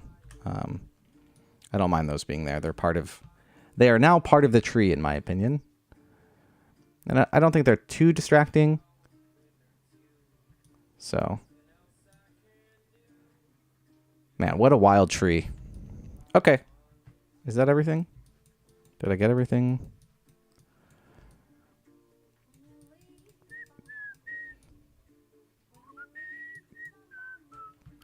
Yeah, just casually 18 layers of generative fill. Just put those in a group. And then I'm going to add a little smart Orton or Orton effect to this. Even though I don't necessarily know if it's going to do much for the image, but let's try lighter color. Bring this down. Blending options. and blend it in a little bit. It's going to add a little bit of a glow to the parts of the image. It's kind of nice. Cool. Save. Go back into Lightroom. Finish touching it up.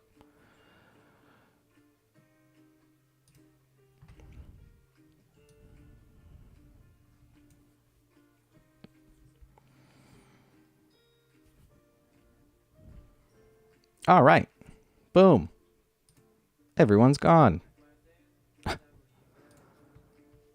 Nice. Now, just a little bit of crop. I want the tree to be in the center. And I don't need all of the root there. Take a look back. Editing with a giant bright light in your face is not exactly ideal. And if there's any micro adjustments here, I can make them now. I think just bring down the exposure one more time.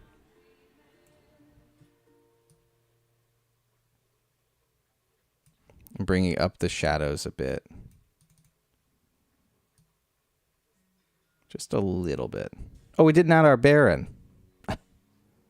Back in.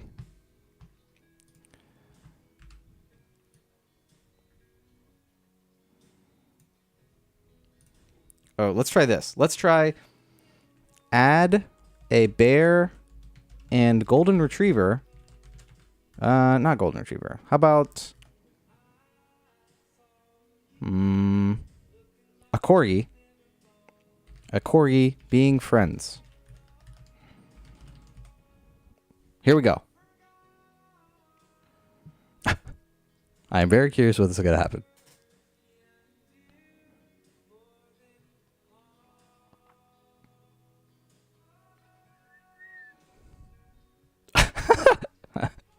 Perfect.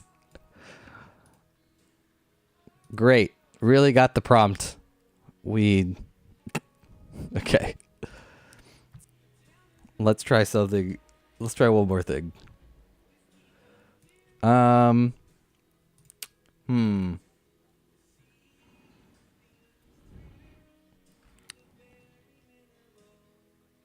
A deer and bear meeting.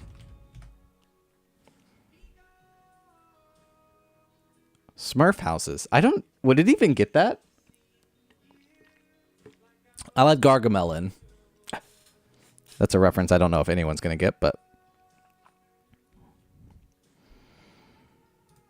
All right, it's really not getting the notes here of two things meeting. So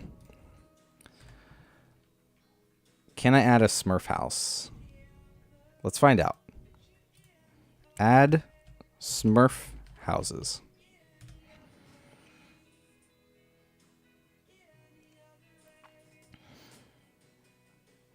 We are really productive here today on the stream.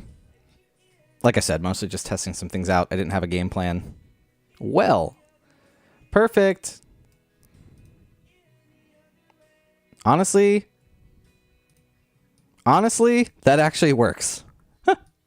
Weirdly enough, that works.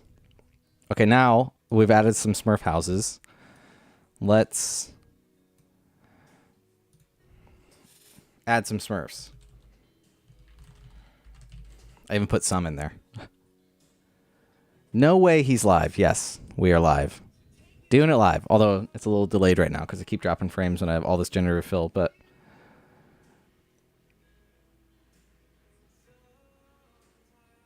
of course we know who 𝐒𝐤𝐚𝐥𝐬 is, but perhaps... No, I meant... What the heck are those? Okay.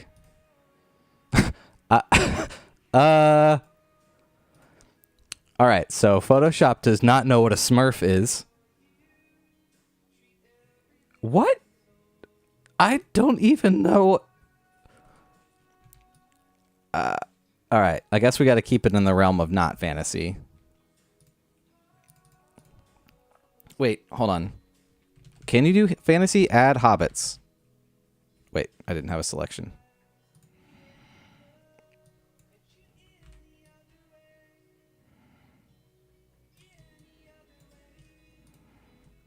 I haven't played around with this very much. This is pretty much all I've done to actually add stuff for fun.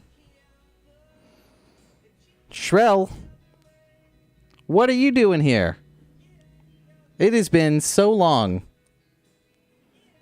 How's it going, man? How's life? What the heck? I don't understand. Well, this is... No. All right, let's go back to reality. I want a porcupine. Add a porcupine. Let's see what happens.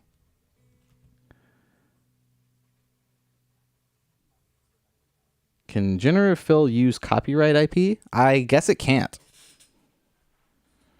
Maybe that's why it... Oh, it replaced my house with some really crappy looking porcupines. All right. The house is staying in there. I actually think the house is going to go in the video. Screw it. Maybe. No quote me on it, but it's cute. I hope you're doing well. How's life?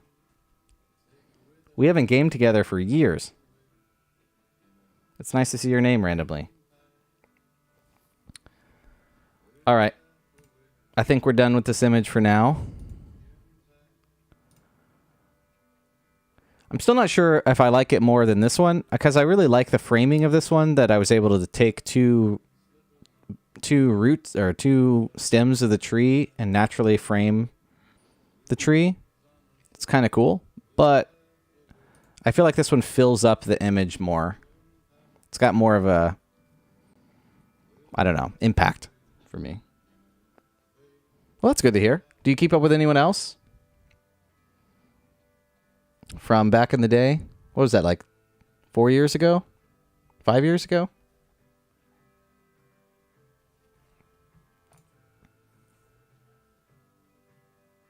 All right.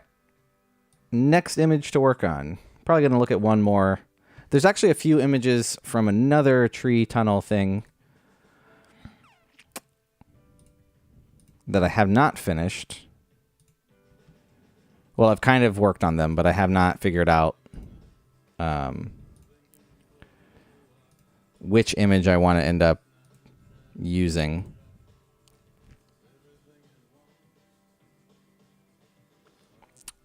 Yeah, I would assume so.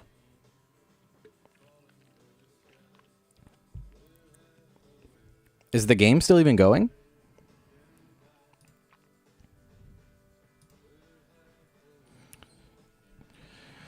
So I've already gone through and kind of pasted a lot of these edits to these images. As you can tell, they're pretty much edited in the same way. And I cannot figure out what, if they need anything more than what I've done. And I also cannot decide which one I like the most either, because there's kind of quite a few different scenes. Not entirely sure. Oh. There's also, I have a lot of images from earlier in this year that I need to go through and edit, but they're in a different catalog, which is probably something I will save for the next stream. I even got Ross a shot. I felt like he deserved one.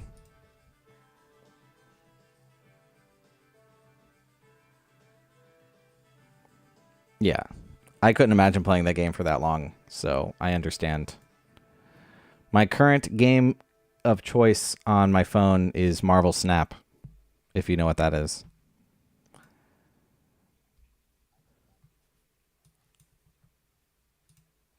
Man, this tree tunnel is so cool, but it definitely needs the right light. I tried to shoot it 3 times and I only got the light like this once. I'm still not entirely sure which of these images is the one that I will end up going with.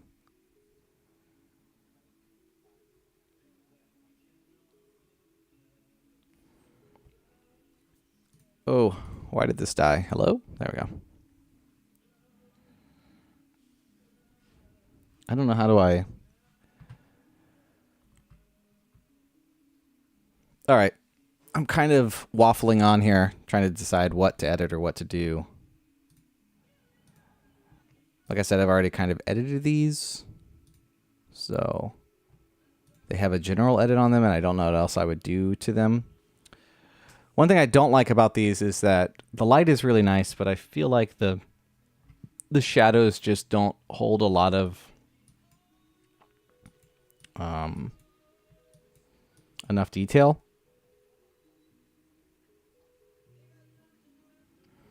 Oh, I'm supposed to play Baldur's Gate 3, but I haven't ever had consistent internet to play. Maybe I will play during the holiday break or something. Is it on Mac yet? Do you know, Tim? All right. Let's find an image to edit. Oh, I need to edit these. Something of one of these, but these are like super simple. Conditions weren't great. Not in love with most of them, but need to edit at least one. This one's super cute because it's got these two squirrels jumping in it at the same time, even though they're like little blurs. And this little guy here. And I was trying to frame it where the deer is in the center of these oak trees. I don't really think there's much I can do with this image. The light is just not there. But the first thing I definitely need to do is denoise it. For sure.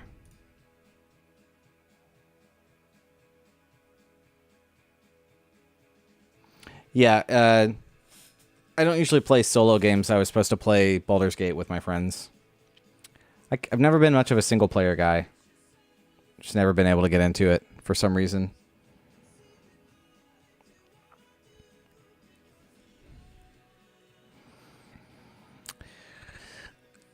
And we're waiting.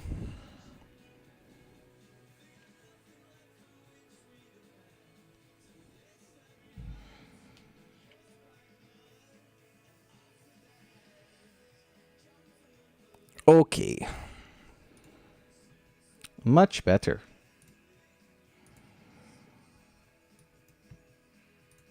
I really don't think there's much to do in this image, editing wise.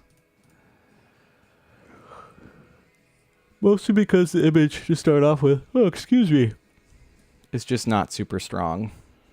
Kind of want to add like an ethereal look, try to play into the fog a little bit more. Let's add a little bit of light into the image as I remove the light from the image. Sorry, I mean, I'm going to decrease this and then add some light back in this way.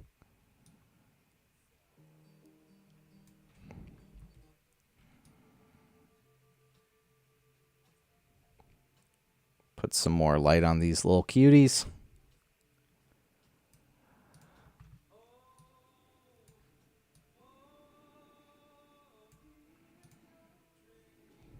Yeah, like I said, there is just not much to do on this image.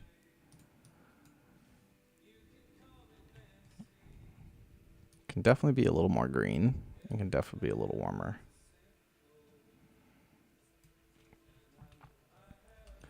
Let's increase the brightness of this part of the image a little bit more with another different sized gradient. Zoom back out.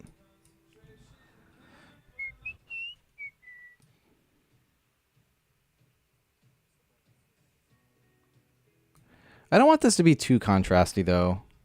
So I feel like I want this to be more flat. Also, I definitely know that it's too dark at the moment.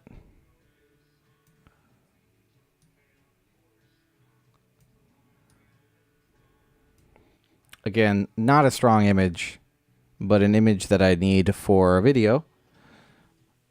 For sure. I like the composition. I like the spot. This is such a cool line of oak trees with the hanging Spanish moss. But I just did not get any good conditions. I think this is probably the best shot that I got from the day before. pretty nice, some light in there, but most of the shots that I took, just the light just doesn't work because it's too hot. Too hot spotty. This was the sunset prior. Again, cool line of trees here, but just not any of the light that really works. But that happens.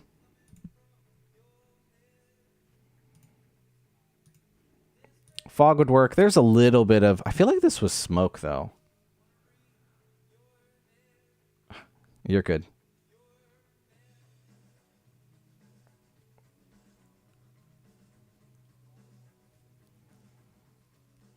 Never heard of the Game of Thrones Conquest, but if I have to imagine it's anything like the game that 𝐒𝐿𝐴 and I played, it is a money sink.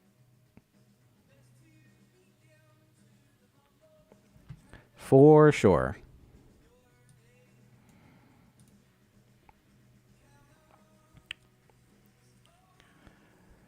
Yeah, I feel like there's just not much to do with this image. Like, I feel like this is almost it in terms of the edit for this.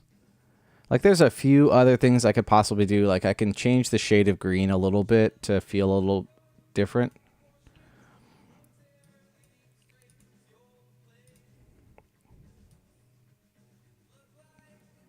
Just like a subtle shift. I don't even know if that did much. I just feel like the light is very lacking here. The other thing is, like, the best part of the light is back here in the very distance of the image and not on the little deer here. I also just think this is probably just too dark. I was really trying to go for more of a flat image in this, kind of a filmic look, but the more contrast I add, basically, the more contrast I add into this image to make the spotlight or the deer stand out, the more I'm retracting from what I originally wanted, which is more of an ethereal look in the image. I don't know if I should include these top branches or not. It's also possible that, like, I get really specific with the crop and it's something like very along these lines, but I don't think that looks as good either. I don't know. These are the kind of images where, like, I waffle on about what to do because I don't like them. And this is definitely a set of images I probably would never publish or show anyone if it wasn't for making videos. Because I just don't think any of these images really came out.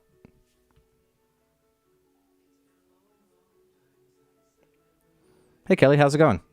Oh, that's cool. What was your favorite part? It's funny, since making the Newfoundland videos, Newfoundland, I do know how to say it, I think. I just never actually get it right in any of the videos. How many people have pointed out, oh, hey, Nick. Make me proud. What would you like me to do? Not edit this really crappy image?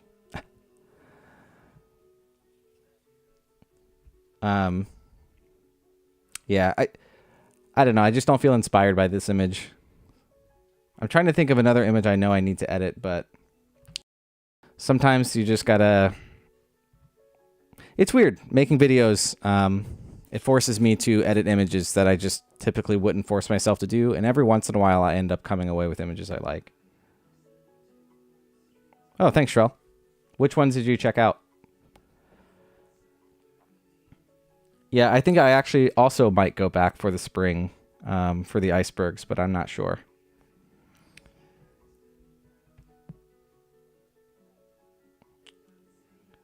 Oh, I have a question, because no one's seen these images. Do you guys prefer the warm eagle or the cold eagle between these two?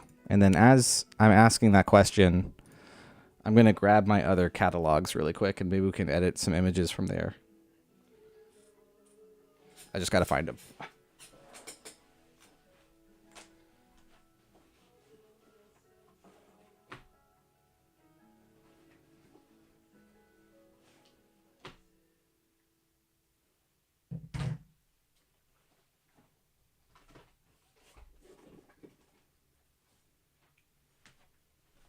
I'm also going to use the bathroom super quick, so let me get this out. All of my other catalogs are on this solid state external drive.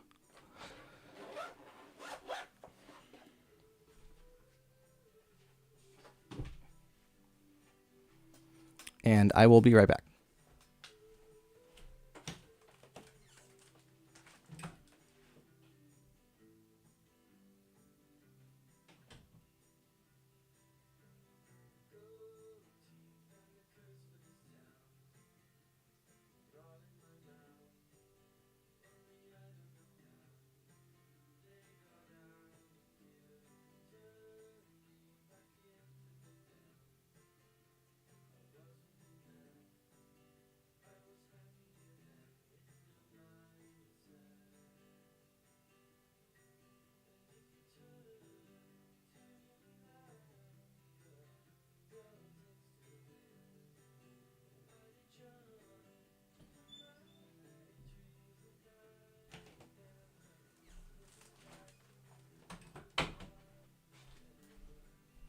All right. Clearly I'm back. I don't know if I have to announce that, but okay. I'm now reading chat.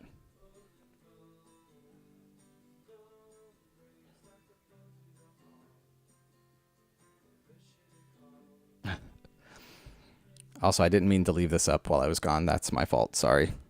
This bar I hovered over on accident. Didn't notice.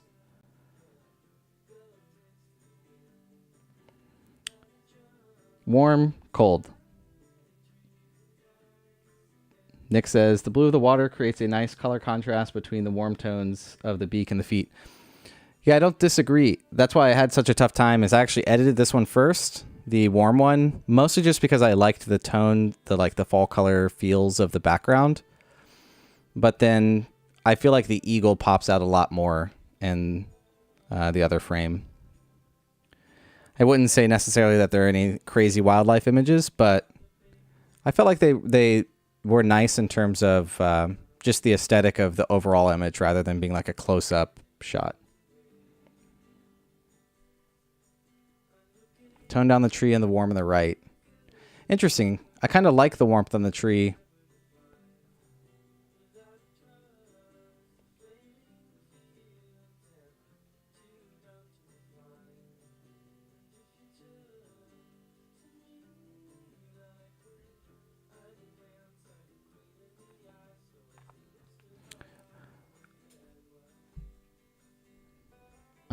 Yeah.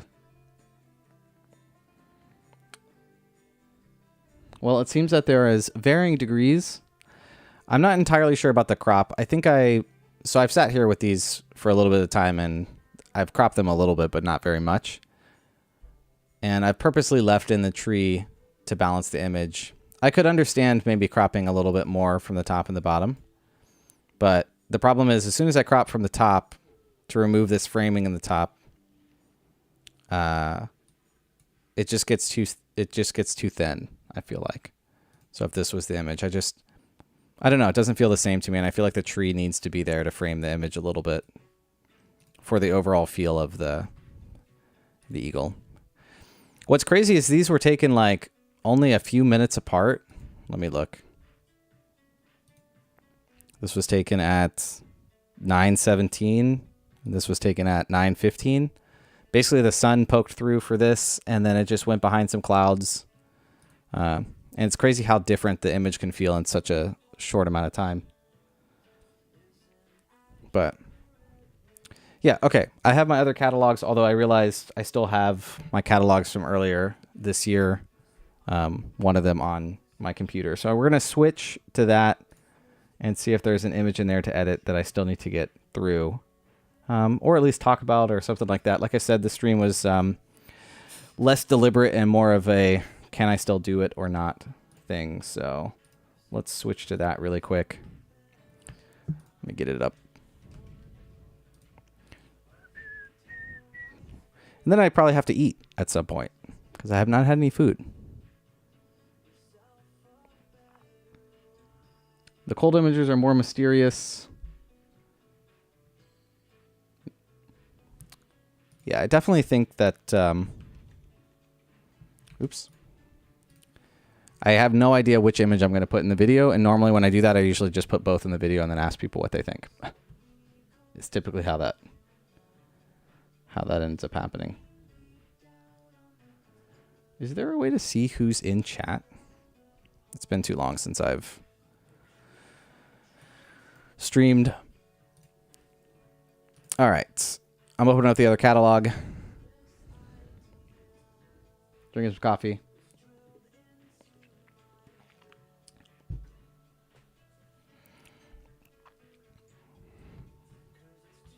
Let's transition back. There is a metric ton of images in this catalog because I just took a lot of images. There's a few in here that I still need to work on.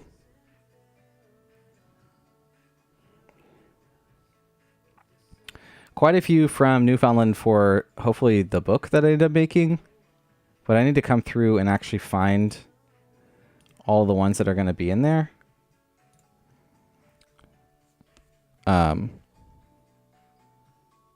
Okay. Stream looks good still. Let's go through and see if there's any images in here to find.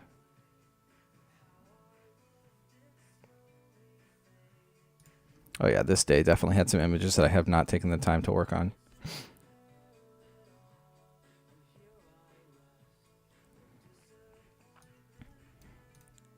A lot of these are definitely movement images for sure. Sorry, I just hit the mic. I don't know if that came through, but some of these, I think this was the same day I took. Oh, I don't think I showed these images to anybody. So, okay.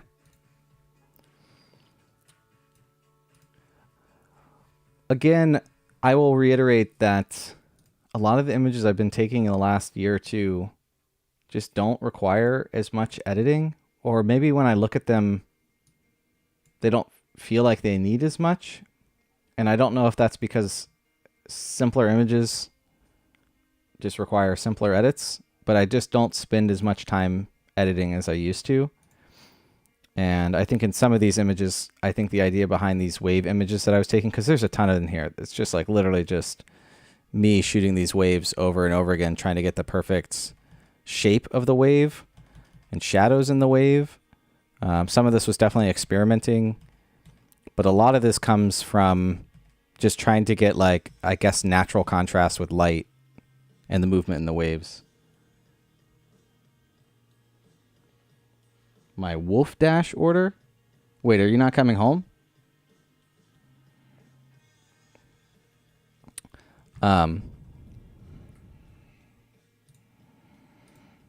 Yeah, so I've already gone through and selected some of these that stick out to me. And fun fact, I think I'm going to do a series at some point in my life, I don't know when, of self-portraits, but they're called, the idea is they're going to be called landscape photography self-portraits.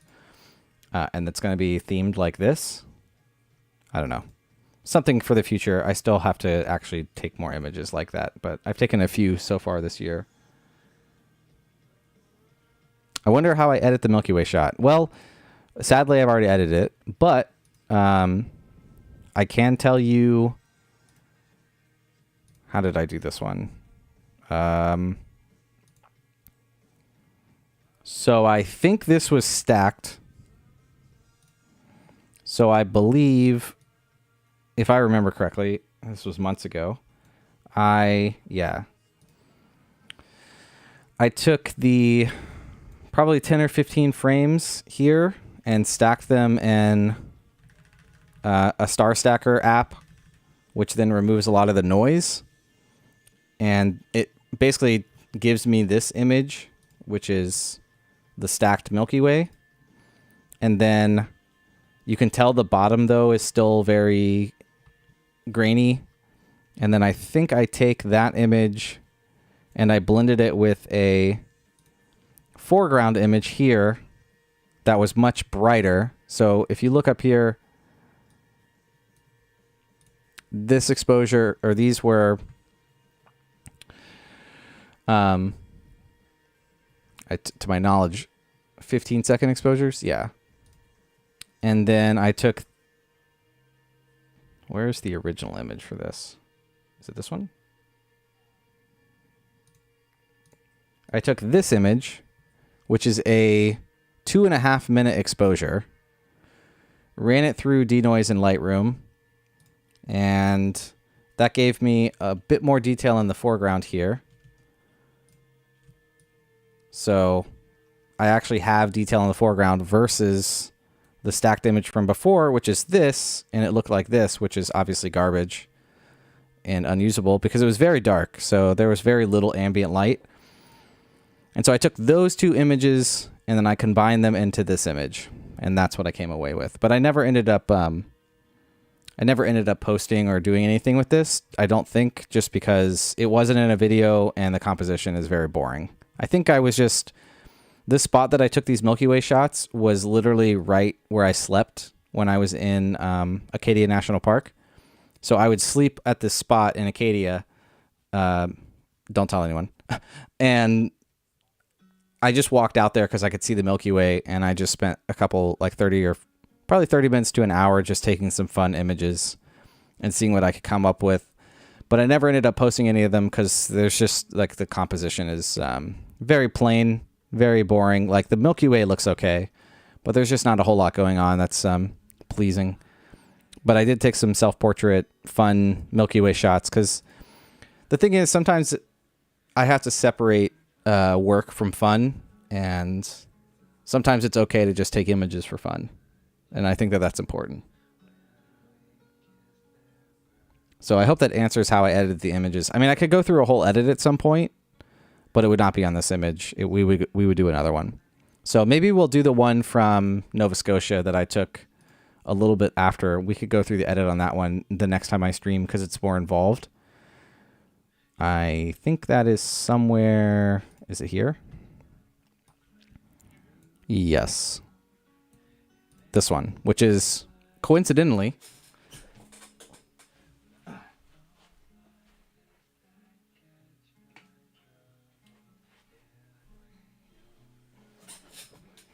shameless plug. This is the cover of my 2024 calendar. If you're interested, you can find it on my website. It has all 12 months in it, as you would expect from a calendar. Anyways, okay, jokes aside.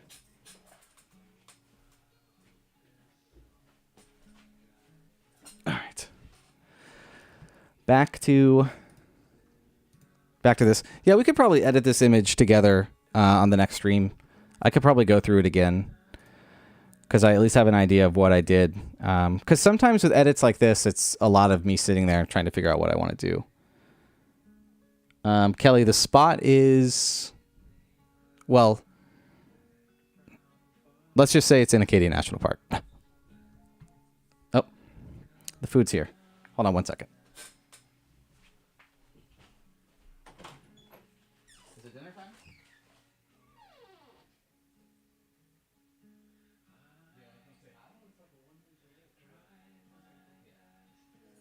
All right, I'll end the stream. No, we're good. All right.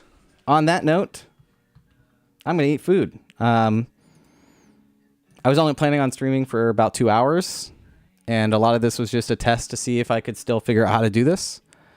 So I did. Thanks for joining in. I'm going to schedule the next stream, so there's probably a little bit more preemptive planning if people want to join in.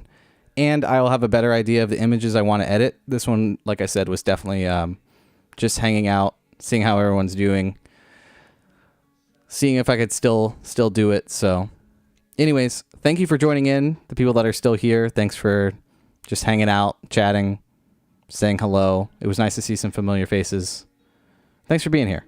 And I'll see you soon, probably the next couple days. Maybe I'll run a poll and see what people have a specific day that works better for them. But yeah, gonna end it here. eat some food. Have a good weekend, everyone. And I'll see you soon.